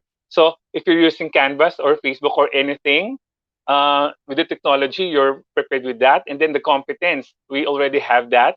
And the creative side, this is the thing that we should take note of. ABS-CBN's franchise have been closed or it was not renewed. But I believe that there are new channels now. Which are these channels? The Professor's Channel. We are now on online education. In the Philippines, online education is something new, but in the States or other first world countries, so it's just the normal thing that they do. But in the Philippines, it's something new. So we should do some research. We should plan our method and take the lead because online teaching is relatively new in the Philippines. So there isn't one method to do it. So let's not be scared. So we will be the one to set up these standards. So we should create that great impression on online education. So artista niyan tayo sa ating mga students. We now evolve with the education of the now normal. So let's have this realistic preview. So we should not overpromise to our students and we should not also under-deliver. This is the challenge that we should be facing. So we should lead students to get more out of your class than just grades. So like me, I'm so grade conscious before, but then with online class now, we can have more than that because before we have our kingdoms as we study in our undergrad that our kingdoms are our classrooms, but now the classrooms are the homes of our students. And take note that we have secondary students and these are the parents or the guardians that are inside the house because they might be passing by and seeing us prepared visually. Of course, I'm as I mentioned a while ago, there's no question of preparedness on the competence, but on the physical appearance, are we attractive? that our students will be excited to see us daily?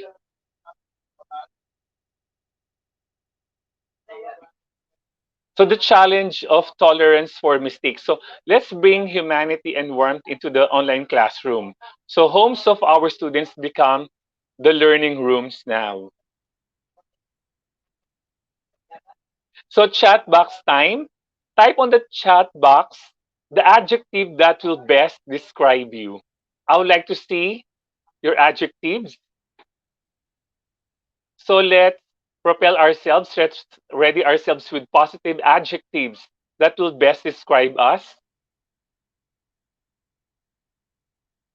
So maybe some are saying that they're beautiful, sexy, fresh, cool,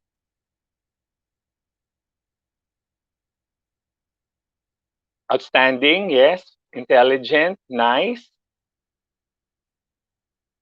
excuse, amazing, fantastic, loyal, passionate about our work, brilliant,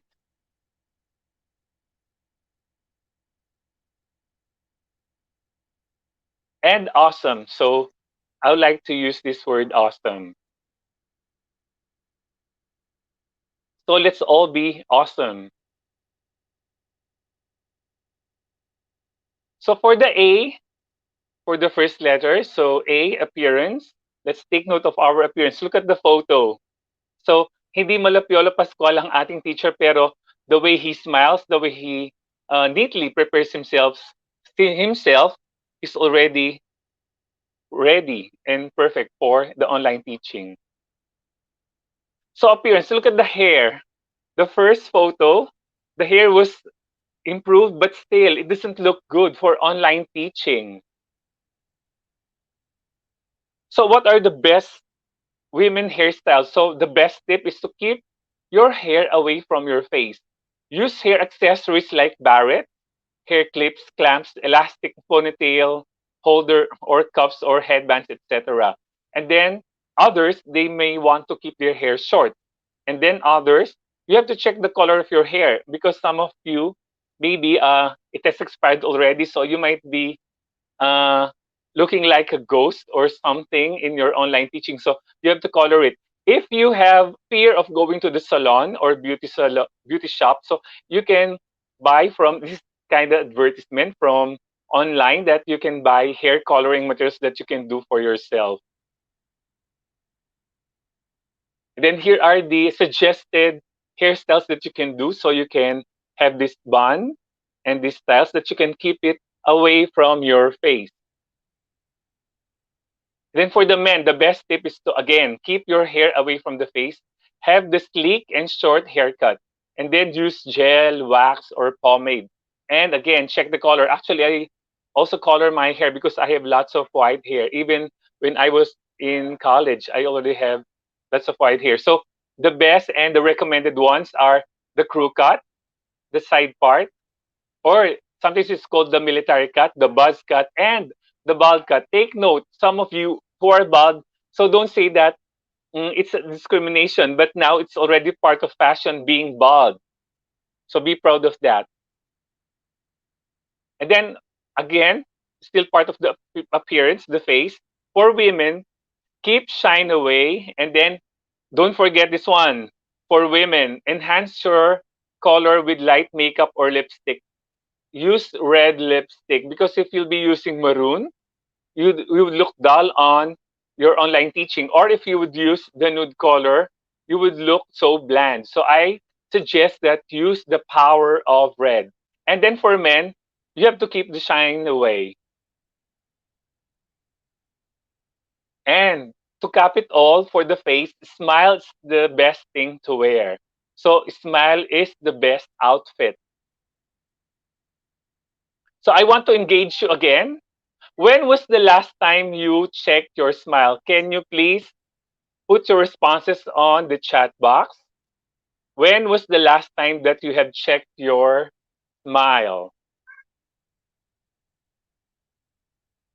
Take a photo of yourself. So if you cannot do it now, if you're using your cell phone, you can do it later.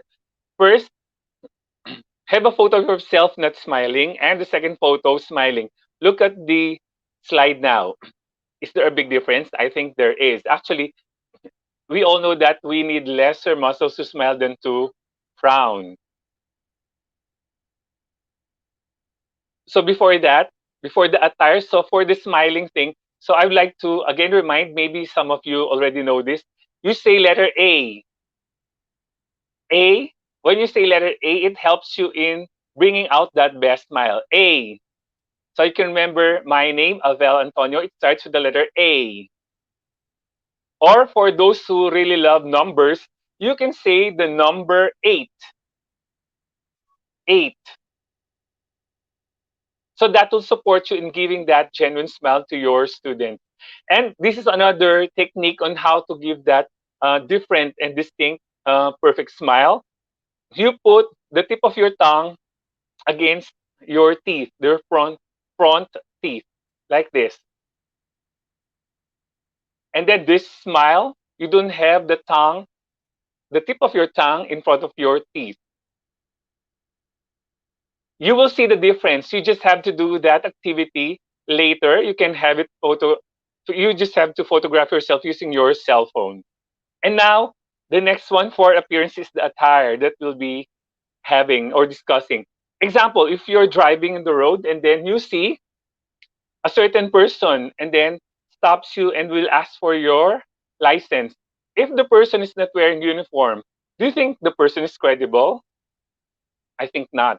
And if, for example, during Mass, for the Catholics or some other religions, isn't it our head, like the priest or the pastor, they wear something which is like this one? So if the person is just wearing shorts and t-shirt or sandal, do you think he looks credible?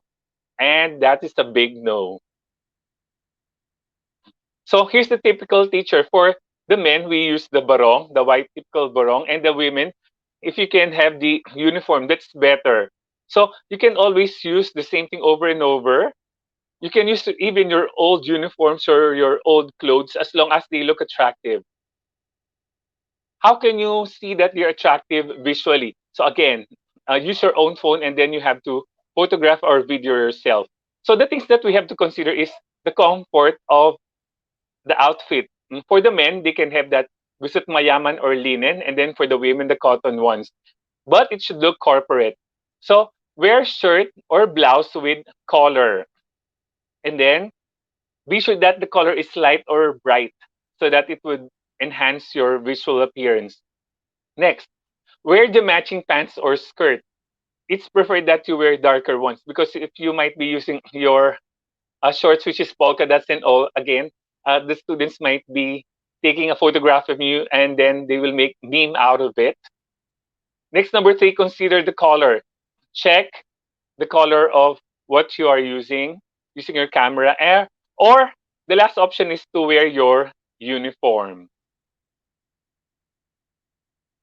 Next, appearance. So you think that you won't be preparing your hygiene. So I think that you can see hygiene online. So some of you, when you're having this Zoom meeting or meeting online, you can tell that the person just come out of the bed. So let us be at our best selves for our family members, for our clientele, our students. So this time is a different thing now because before we go to the school, of course, we're ready. We have prepared our hygiene. We have done our hygiene.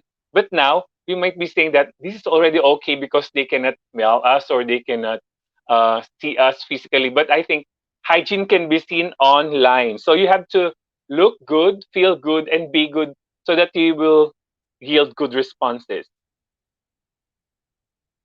Now let's go to letter W.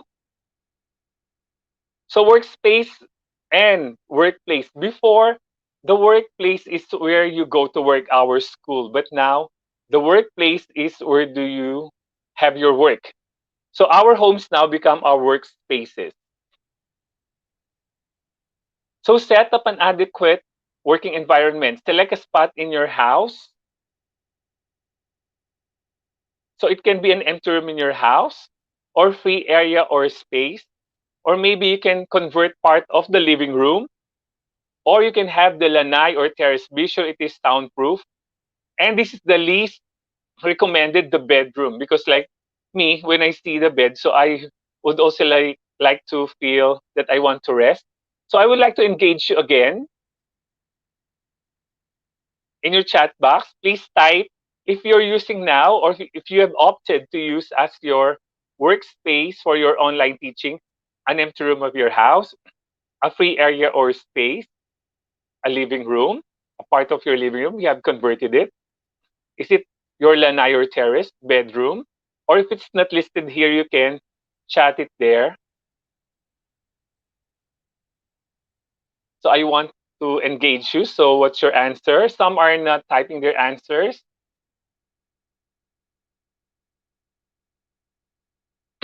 Take note. First, the space. It should be enough that you feel comfortable, because we'll be having this for the rest of the school year. Next, lighting. When we say lighting, it's preferred that you use the natural lighting near the window. But in my case, I have invested in, see the difference, in a ring light, because I want to enhance. Because before we don't have this kind of stuff, but now we want to invest and we want to be better in our career, in our profession. So we have to invest in this one. Next, sorry, go back to the previous slide. So next, it should be noise proof. And in case if you're in the lanai or in the terrace, so take note of the weather and then other factors. And then choose a wall or a background. So I have made this as my background. So you just have to buy from Lazada. This is not a paid advertisement. Lazada, a sticker paper, or maybe you can use a curtain, a plain colored curtain, or some of the teachers, they're using their existing painting or just plain wall with some accents, or bookshelves. So make sure that it is enticing for our students. Our background, it's not the kitchen or anything that is unsightly. So you can have the existing wall. Be sure that it's lightly colored paint, or set up a conducive one. And then you may use wallpaper or sticker paper, and then curtains. It should be plain. Or others who are more high tech, they can have that visual, virtual background. Let's now go to the letter E. For the equipment, these are our partners. So if you're using a laptop, a desktop, so be sure the height and positioning is okay. Or if you're using a tablet or a mobile phone, like this one, I find you special. You're about 800 listeners to me. That's why I'm standing right now, because it's really different when you're discussing seated down or standing up. And here are our convenience partners, the earphones. I'm using an earphone because my cat is bugging me. And also sometimes there are people passing by. Then next, the lighting.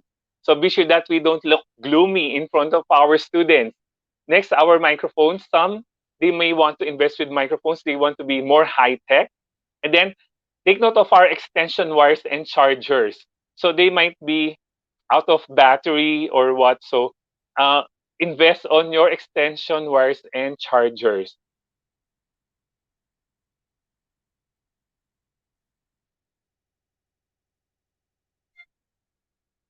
So it's going back.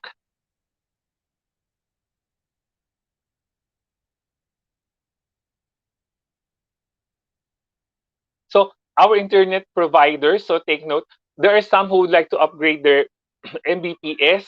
You can do that. And then you can contact your internet provider so that we can give the best one. And then for the E, also ergonomics. Take note that the table should be considered. And then the laptop stand or the riser and the chair.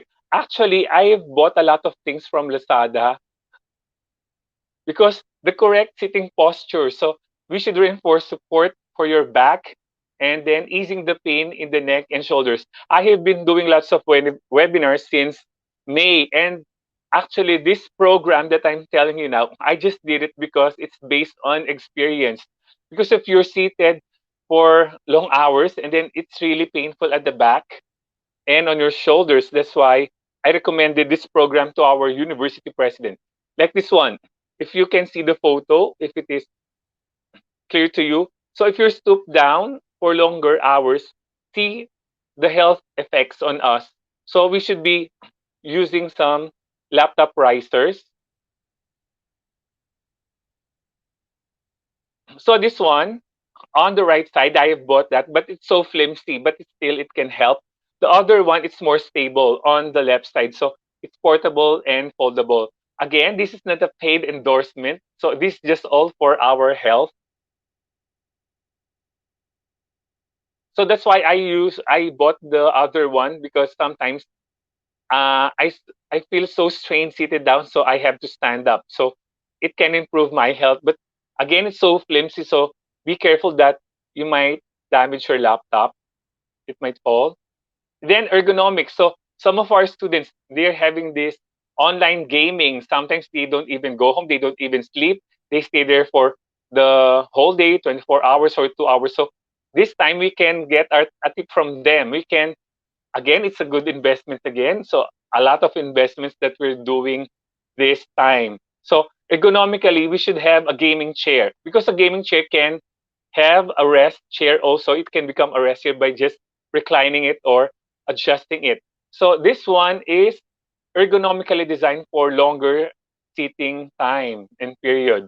So maybe some of you have this one in their houses because some of their children may be playing games. So you might consider this instead of using the normal chair. Or that's too expensive. Actually, it costs around 6,000 to 5,000. But this one is cheaper to avoid back problems, fatigue, joint stiffness, spinal disalignment. So have this lumbar support. This costs around only 300. I haven't bought this yet, so I'll be ordering it soon. It's a lumbar support. It can help. And then what are the other essentials? Visually, so we can have this plantitos and plantitas, the succulents and the cactus. Some may be saying the cactus are not lucky or what. So succulents, all succulents are cactus, but not all cactus are succulents. So if you have that kind of omen. And for your water, I suggest you use a water bottle versus a glass because a water bottle, even if it topples down, at least it won't damage your papers or your laptop or your tablet. Because if it's a glass, oh, it might destroy your laptop if it falls accidentally. Let's now go to the S. So sets, ready, set, go. So everything that we do our mindset. We should motivate ourselves that we are all doing this for ourselves and for our students. So we set the mood by having the surroundings prepared, the lighting, the table, and then take note that this is our career and we should be thankful that we have our jobs. And then what's this BNB? It's our bread and butter. So we should appreciate and stop complaining. So maybe some people are fond of still ranting right now, but everything that we should appreciate in spite of COVID, we have our jobs and we are alive. So we should appreciate and thank God for that. And then the heart set, we should love what we're doing, love the people around us, and then we should be passionate now with what we are doing because we're doing this for the service of our students and our community. And then action set. So it all starts from within. We can do this every day. So it starts from within. We should feel good about ourselves. We should think of it as our career, our bread and butter, and all. And then it starts what action? Work on our appearance because we cannot say that we're motivated and then we look awful. We don't look prepared. So we should all look prepared every day. And then that's the start of the go. Requiring webinar participants to please stand. So you have been seated for a longer time, so maybe 1.5 hours already. So may I request you to please stand? So I want to engage you always. Like to our students, we always want to engage them. Excuse. So this is the superhero stance. You can stand and then have your feet apart and then do this with your hands, a fist, a closed fist, and then put it on your waist. This is the superhero stance. Anyone can do it. Even though you're a plus size or what, I think you should do it because this will help you in preparing yourself and facing your students. Why? This has psychological and physiological effect. It gives you the more confidence and pepping up. You can Google it, the superhero stance. It has a positive effect when you have this interview or when you want to meet people, and especially our students. So are you doing it, the superhero stance? Can you feel the difference? Are you pepped up? So I am awesome. I am extremely expressive. I am inspiring great admiration. Would you like to say it? Again, you say it. I am awesome. I am extremely impressive. I am inspiring great admiration. Let's go to letter O. So, let's do some outline. What's this outline? It's a new routine now. It's not the usual thing that we wake up, we go to the bathroom, and then we dress up and we travel to go to the school.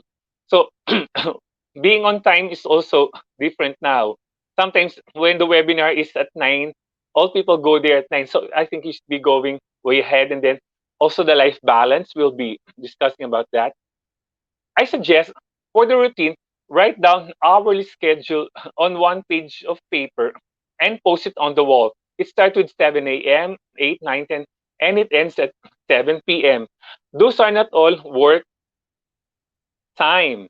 Those are outlines. So you can have that when it is your break, when it's the time for you to cook or to have your time for your kids. Or if you don't have kids, you have your maybe your pets, your dogs or cat. Me, I have 4 cats in the house. So you can have that outline posted on the wall to remind you of the differences in your roles. So aside from that, being on time, you can always be on time hourly. Being on time is to log in and tune in before the time. We have to prepare ourselves. So this is life balance. It's personal versus professional. Example, you are teaching and then your kid or someone tells you to cook or what. So I think the outline or the numbering and also the time scheduling is your basis that will guide you for your life balance, for your personal and professional. We should have this kind of differences because we should not be devoting much of our time professionally because we also have our own selves that we should rejuvenate and we should energize. So that's why I have there in the photo, in the slide, 2 watches because we are portraying now 2 roles in one workplace. That's so challenging. So that's why we have to take note of our responsibilities as a teacher and as a parent or as an individual or as a single person. You have also time for yourself. And then for the M, meeting. So you will be meeting your co-teachers or the administrators or the students. So there are lots of video conferencing applications. We have Zoom, FB Live, Cisco WebEx, BlueJeans, Google Meet, and then the streaming applications. What we're using right now is the StreamYard, OBS, and Streamlabs. So I think those will also add up. There will be more technologies coming. And then we should have mindfulness on our meetings. You should log in before the time, at least 5 to 10 minutes to give time for your Wi-Fi to at least stabilize. And then check your appearance. And then check on your camera, the wall, and then the sound. Be sure to use earphones. This is the best thing that you can do so that the noise won't affect the other participants in a meeting. And then take note of the battery charge. Now my uh, cell phone is charged at the moment, and then the Wi-Fi or the internet. So you should also check that. You should upgrade it, and then key in your name. Sometimes a while ago I saw Facebook user, so I suggest to be more professional looking. So you have to use your name, especially when you're attending Zoom or meeting. Then for the letter E, and E finally stands for echo. Echo connotes reverberation, repetition, duplication, and replication. So what are we going to echo? Let us echo encouragement to our students. Let us echo encouragement to our colleagues and to DepEd. Again, this is something positive for all of us. This is a motivation that we should be thankful that we are all, number one, alive. Number two, that we have jobs and we have our careers. So let's do away with the ranting and with the complaints. Why are we doing this and that and all? So again, shun all of those because we should be thankful that we have jobs and we have the money to sustain our survival. So look at the other side of the world. Ang dami pong nawalan ng trabaho. But as teachers, we're here. We are here surviving, kicking, and we should be inspiring our students and their families.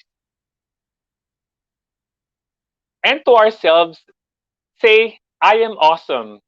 Can you say it now? Even though I cannot hear you, at least I can feel that you're saying it. Say again, I am awesome. Or if you don't want to say it, you can type it.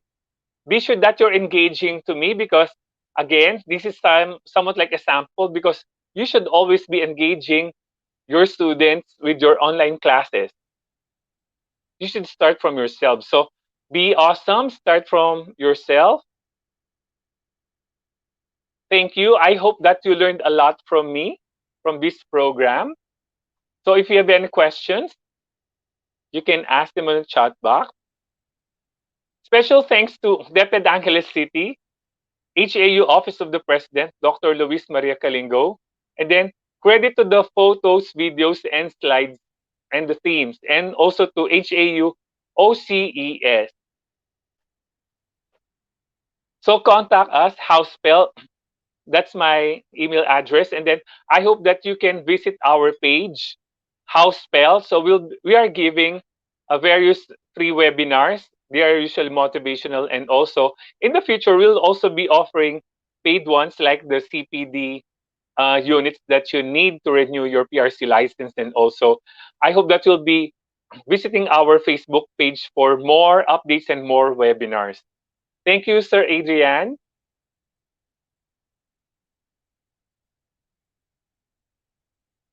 There you go. Thank you so much po, Sir Avel H. Antonio po, the Director of HAU School of Professional Education and Lifelong Learning o ang SPEL po. So do we have any questions po sa mga comments? Ready po si Sir Avel. Avel po ba or Avel? Either. Okay lang po. Ay, Evil or Abel. pag So I social admire Avel. a person. Yes, I admire a person who would say evil. So they're so particular about that. So there's this question before when I facilitated this. They were asking, is it really relevant nowadays to dress up? I think it's relevant now to dress up, even though we're not going out of our homes. Why? Because we dress up not only for other people, but we also dress up for ourselves. Isn't it? We respect ourselves a lot, so we should always look good. And if you have your husbands, wives, or boyfriends and all, so I think they should also be inspired, isn't it? So, sa bahay, di ba, baka makita nila, ba't ganito yung husband ko or wife ko, di na siya nag-ayos dahil di na lumalabas. That's a big no-no. So, I think we should all be dressing up for ourselves, for our loved ones, and for our children or for our housemates so that they will be inspired. Take note, the pandemic so negative. And then, ang itsura pa natin, ang visual negative, no. So I think dressing up, you can go to your closet, clean it up, you choose the best clothes that you have, the colorful ones, take a photo, cool. If it's visually okay, if it's not, you can give them to charity. So at least nakatulong ka, di ba? So you can always see that I am awesome. So I awesome am. investment. Oo nga. I've seen that. Teacher D. Oh, totoo yan. We are investing now because before, we have invested differently, isn't it? So now it's historic. As I mentioned a while ago, we are in the now world. We will be historically setting new norms and trends that the next generations will see and just analyze in history books. And these investments are ours, isn't it? So they will make us feel good and they will make us improve ourselves. So these are really awesome investments. Tama po. Kaya wag mo lang ngayon, call me Sir A. Para nakasmile lagi. Call me Sir A. Yes, A. Adrian, yes. A. Awesome, Adrian. Hello, Sir Avel. Hope you still remember me. Si Sir Mikey. Oh, yes, Mr. Mike Salinas, yes, from Holy Angel too. From the School of Arts and Sciences. Hello, Mr. Mike Salinas. Nakaklase ko yan sa methods. Ang tawag ko sa kanya, Madam Mikey, sabi ko. Yes. Nanonood siya. Looks good but not comfortable. Ano kaya ang sabi niya? Sino po ito? Nestor Maghuyop. Yes, that's May- why you have to consider comfort. Isn't it? I mentioned a while ago. So you have to check on your clothes which are made of linen or cotton. Right now, no, it's so mainit. So I've done effort for you. So kaya a while ago, I need to wipe my face. So you should be wearing something which is comfortable. Tama. And in case, do not wear shirt. Have something which has collar. May question pa from Ma'am Marivic Hoxon. How do you usually interact with bully or with students who are misbehaving on online classes? How do you compose yourself? Nangihingi po siya ng advice. Yan. Oh, this is something new because we haven't done it yet. If there are bully or what. So you can, when I was a teacher, I can just focus on the greater number who are listening to me. If someone's bully or misbehaving, so I will just tell him to, I will just remind him. So now they're so entitled, isn't it? People are so entitled that they want to misbehave and do things. So it's really difficult now because there's no physical contact. You cannot really see if the person is behaving or bullying. Or again, the techniques. You can ask him maybe what is his thought for the day if he wants to share something. Because at the end of the day, we can always say those people misbehaving or bullying, those people ranting, those people who are negative, they have something, di ba? Personally, di ba may pinagdadaanan ng mga yan. I always think of that. Pag ang tao, no, whether matured, professional, student, I always think na baka hindi happy ang kanyang childhood memories, kaya tulungan na lang natin. Ganyan na lang tayo. So as May na- teachers, yun ang isipin natin. May naririnig ako yung mga kulang sa aruga. Yun po yung term ng iba. Yes, oh, tama yun. Kulang sa aruga. So, arugain na lang natin. So that's part of the challenge. Meron po kayong greeting here from Ma'am Nora Lagman. Yan. Hi there, Sir Yes, Abel. Miss Nora Salvador Lagman. Yan. I think affiliated din po siya sa Holy Angel at doon po siya nag-graduate. Tapos, Yes, kasunod namin siyang batch. greetings na. Pwede po kayong mag-ask ng questions sa online. Ang usually po nakikita ko ngayon ay mga greetings po from our Yes. listener. To always stay beautiful and handsome all the time. Yes, we have to. Say yun ng positively. It starts from us, di ba? How can we share positivity and how can we share intelligence, wisdom if it will not start from us? So, physically, kailangan po natin yan kasi it starts from there.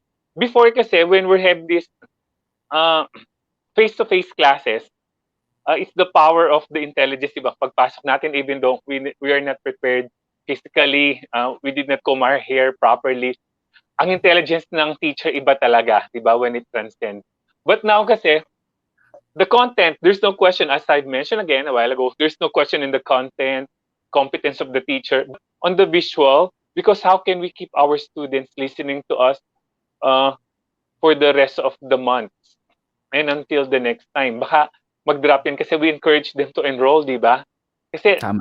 nakikita ko rin sa UNICEF, yung kapag ang estudyante or mga kids walang ginagawa sa bahay, ang daming adverse effect yung psychologically sa kanila and physically. Yes, sir. So you can also visit that UNICEF Facebook page.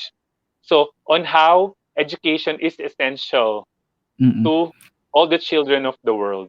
Opo. Personally, ako po naniniwala na therapeutic po yung pag-aaral kasi meron siyang merong part doon na nag-e-enjoy ka rin tapos yung mind mo sharpen, parang nare-relax din sometimes. Meron pong comment si Sir Noel, Sir Avel, I think. Ano po masasuggest niyo sa Sir Adrian? para nasa kahon. I like Sir Noel. He's so daring. Yan ang tama. Daring tayo ngayon, no? So, I think it's nice. It's boxy. So, sir, ikaw, what do you suggest? Ako, the first thing that I've observed a while ago is to put some plant. So, it can be artificial. Pero now, I think that we have the green revolution. So, you can use a real one. So, you can just have a plant at the back rather. You can have a plant. Mga And maybe vine. some books. You can, Waterfalls, pwede. Yes. So you can be creative as you can be. Opo. May mga greetings ka po dito, sir. I think marami po nakakilala. Oh, si Ma'am Yes, I Suzette like, Maling. I like the superhero stance po, sabi niya. yes, Ma'am Suzette, when we're hosting, kapag meron ng hosting time yan, so you do the superhero stance. Did you do it a while ago? Did you feel the difference? Diba? Nakakataas siya ng energy and confidence and then also the posture. Naalala ko nung high school ko, sir, pag nakaganyan na yung teacher ko, nagagalit na yun eh. Pag ganyan na. Yes, the teacher that time is asserting power and all, so superhero stand. Talaga But now let's mafe-feel. do it positively. Yes. Yan.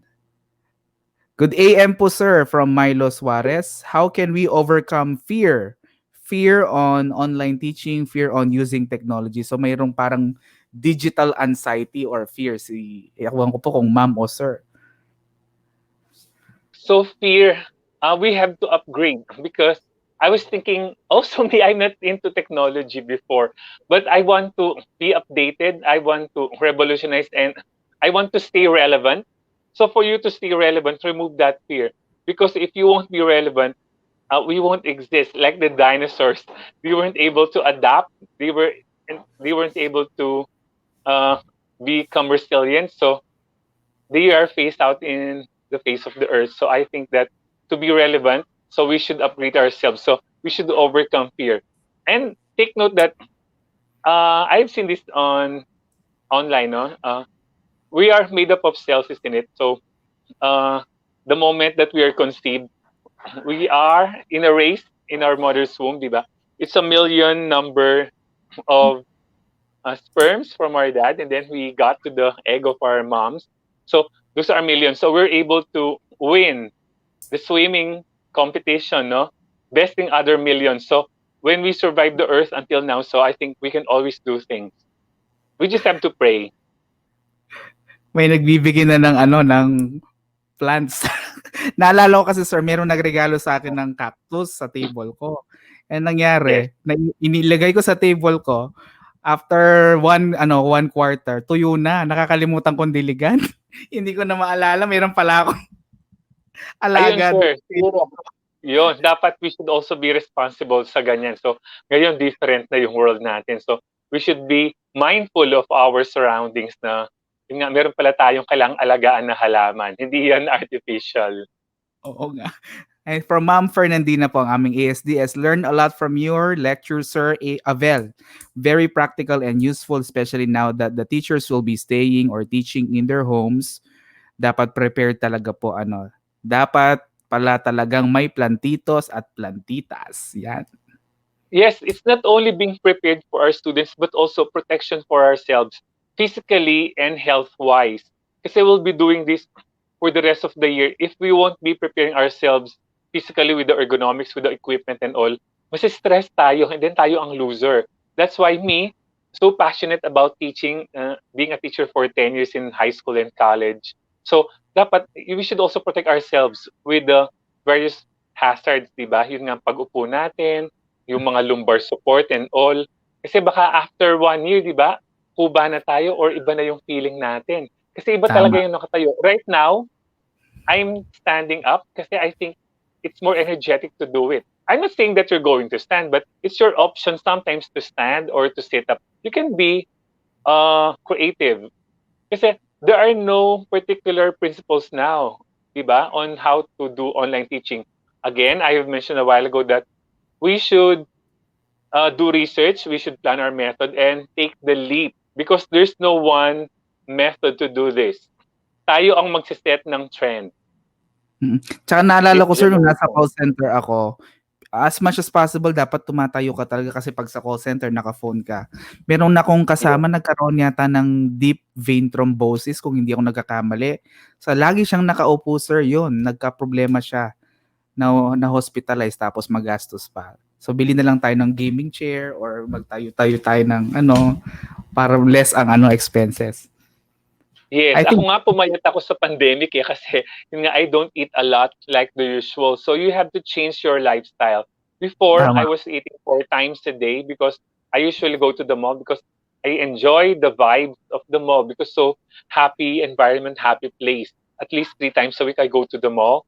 So this time I don't go out at all because I'm so scared of the COVID-19 because it's so expensive to be inflicted by it. So I just stay at home. So I just limit my eating para hindi ako tumaba. Kasi when you get taba, di ba, yung health reasons na naman. So we should all love ourselves. We should be thankful to God that we're all alive.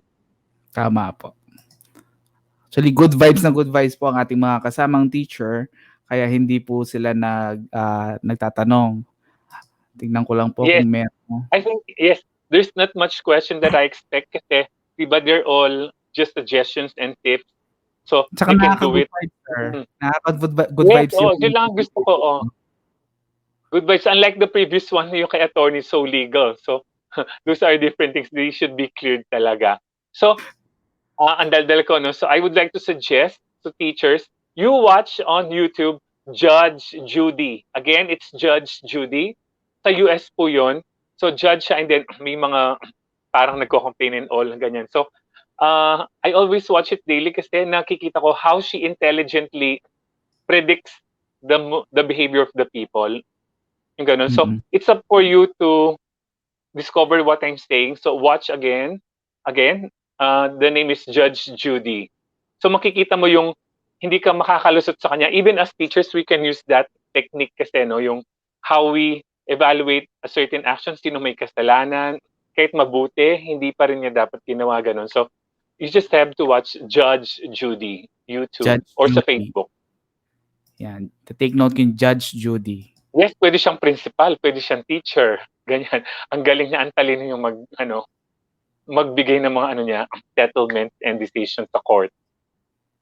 Oo nga po. Wait lang po.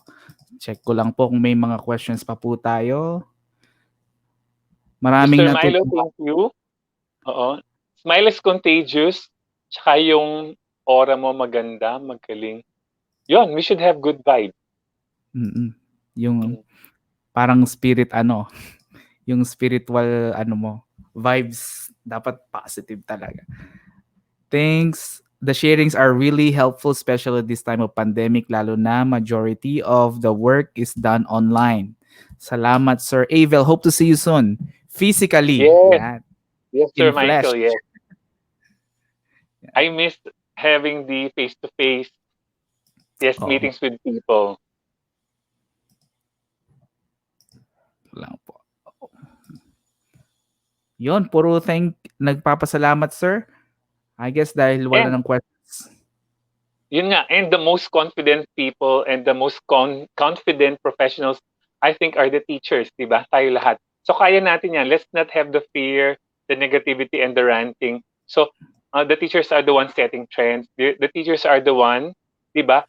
Sinasabi nga, frontline is before teachers. Ngayon, yung mga medical people.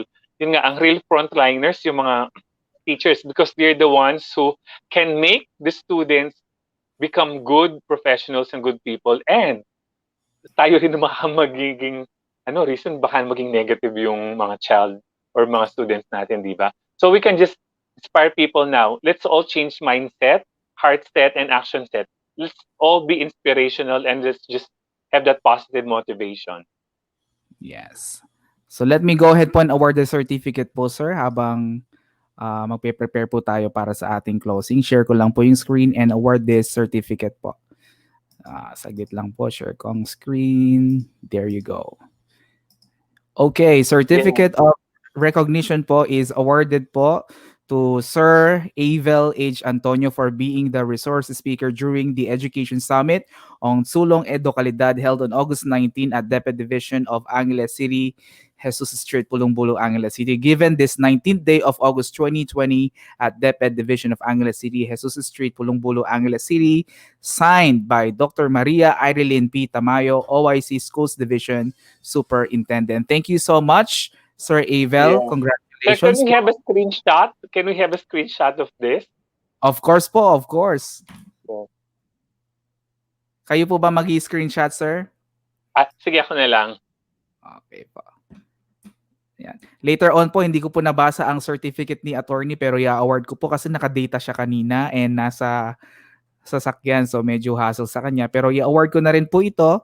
Sir, on behalf of him po, this certificate of recognition is awarded to Attorney Paul Villarosa for being the resource speaker during the Education Summit on Sulong eduKALIDAD held on August 19, 2020 at DepED Division of Angeles City, Jesus Street, Pulong-Bulo, Angeles City, given this 19th day of August 2020 at DepED Division, Angeles City, signed by Dr. Maria Irene P. Tamayo, OIC Schools Division Superintendent.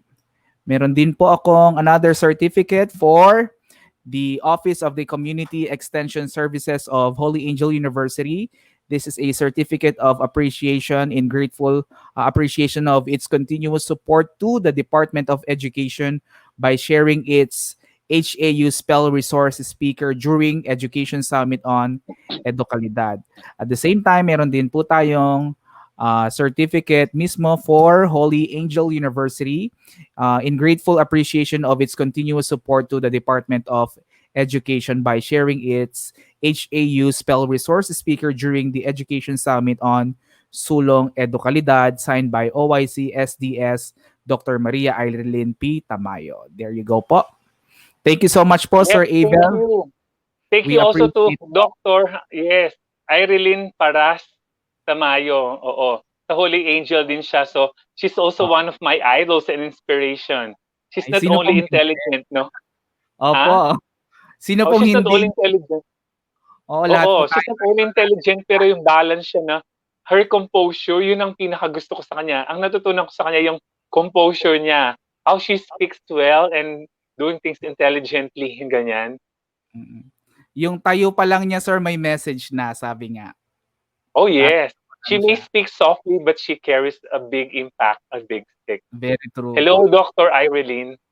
Online, nandyan din po sa screen natin para sa ating mga kasamang teachers po ang link po ng ating evaluation for this webinar, ang ating pong Education Summit on Sulong eduKALIDAD. This is just the part 1. Meron pa po tayong part 2. So abang-abang lang po tayo ng memo. I hope marami po sa mga kasama na ang nakakuha ng link. Either you can access the link through the link per se and the QR code. Ewan ko lang po kung visible po sa kanila. Ano ko lang po, sir, ha? I-fit ko na po sa screen. Thank you so much, Sir Avel po. Until next time, sana ano pa po kami sa inyo. Makaisa pa po. Yes, thank you. Thank you, sir. Thank you for inviting. God bless us all. Sige po. Yan po, hindi pa po tayo tapos. After po nito, meron po tayong videong ipi-play po as closing po ng ating pong part 1 ng Education Summit.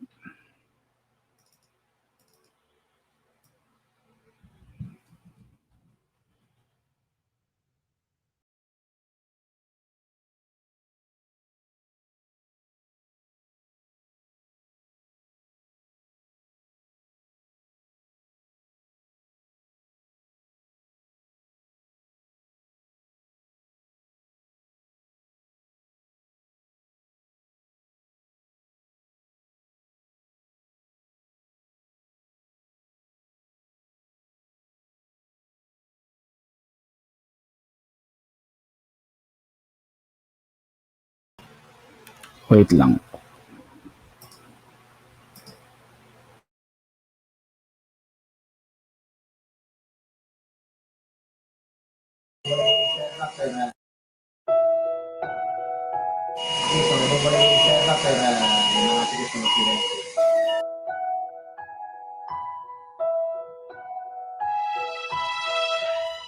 The onslaught of COVID-19 has left nations baffled, economies dwindling, and lives endangered. Not only has it disrupted the normalcy of life, it has also threatened the continuity of education. Yung opening ng classes, that's a very... I will not allow the opening of classes na magdikit-dikit yung mga bata. No? Bahala na hindi na makatapos. Despite this, the Department of Education chose to stand in the gap. For basic education, we are saying that maybe we can allow limited face-to-face learning, but to be strictly regulated in the light of present conditions. By promoting the delivery of basic education through various appropriate learning modalities starting this August 24. As a response to this new normal in education, SDO Angeles City is inspired by its motto, Smiles Bright, Serves Right. It is also guided by the principle, service at its finest, integrity at its best. It remains firm and committed to its values as it braves the new world. Accountability. SDO Angeles City upholds utmost accountability in the new normal. By addressing promptly and efficiently its stakeholders' concerns and issues through its weekly Sulong DepED podcast.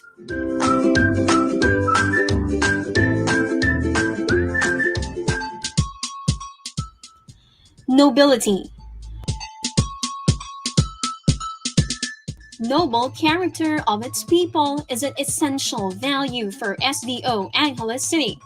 Several webinar series were conducted, like Padayon, a psychosocial intervention seminar, Minimum Health Standards and Safety Protocols session, Guidance Counseling Program and Activities, and Character Education Seminar and Positive Attitude Development session.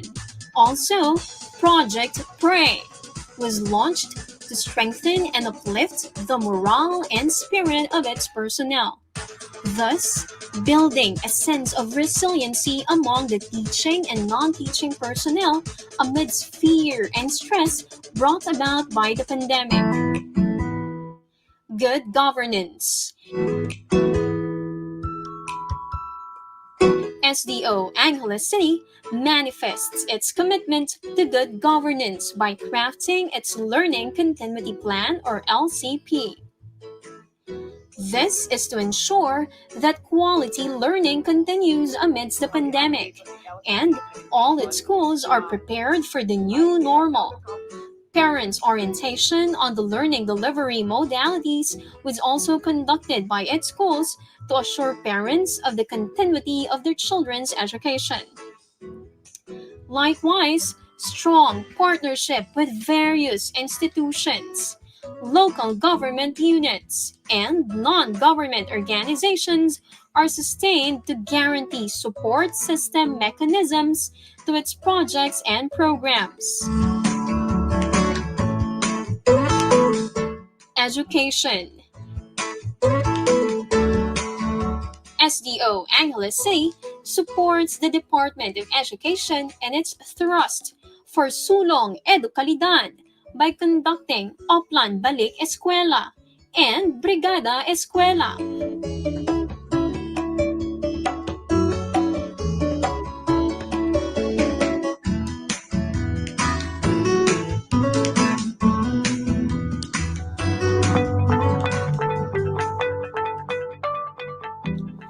Monitoring and evaluation of the curriculum implementation of all learning areas and special programs like IPED, SPED, STE, Madrasa, SPA, Journalism, Foreign Language, and other co-curricular programs were periodically conducted to safeguard the sustainability of quality learning delivery.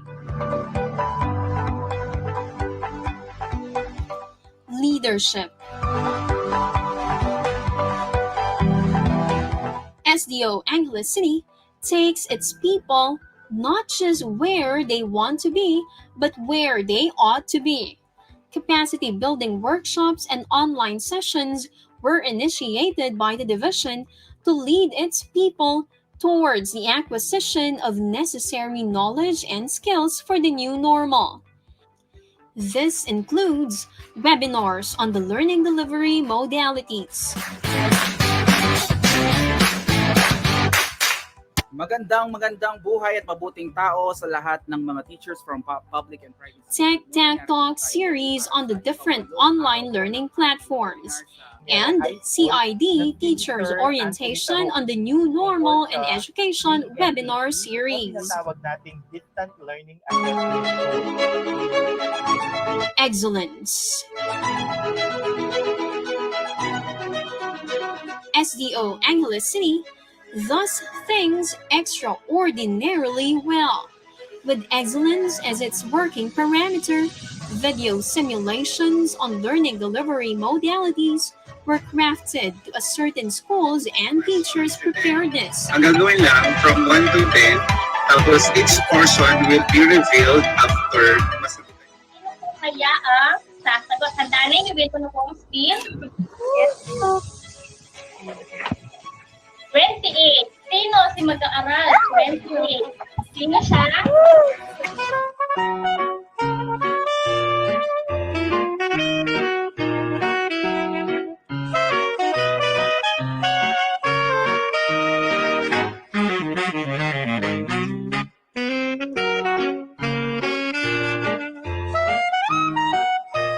In the delivery of quality education.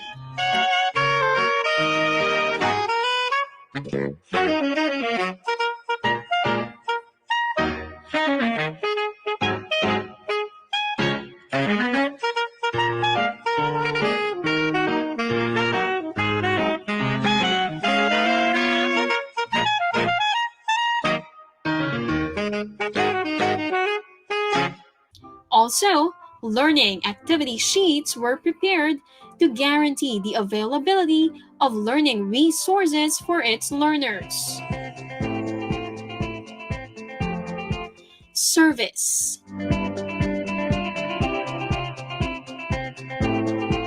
SDO Angeles City goes beyond its mere mandate of delivering quality education by reaching out to many people in need in this time of crisis. Several community outreach activities were conducted by its schools and teachers in their noble and shared desire to help alleviate people's sufferings.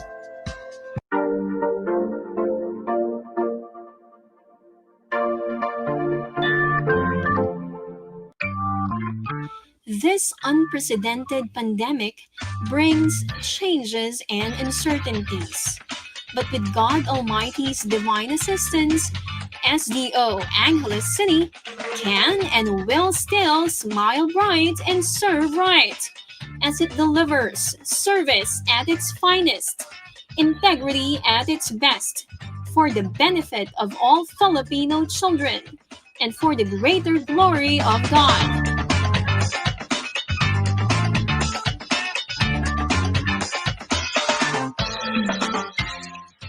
With Almighty God's divine guidance, STO Angeles City continuously remains true to its values and work ethics.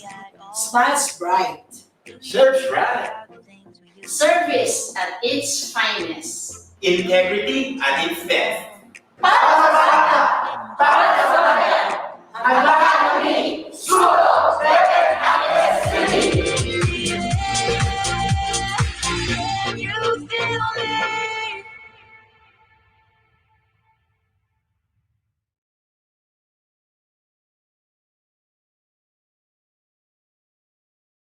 There we go, yan po ang handa kami po, presser po na ipinalabas po natin sa Region 3 nung nakaraang linggo po.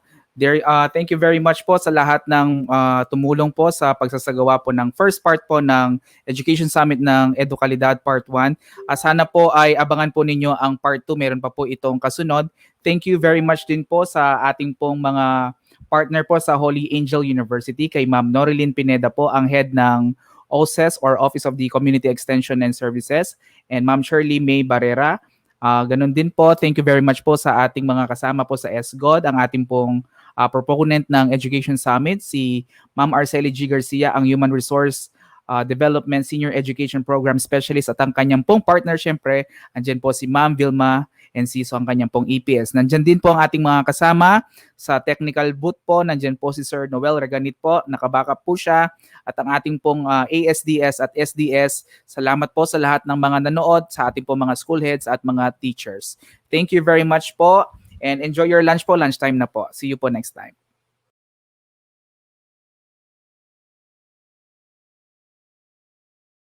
Thank you.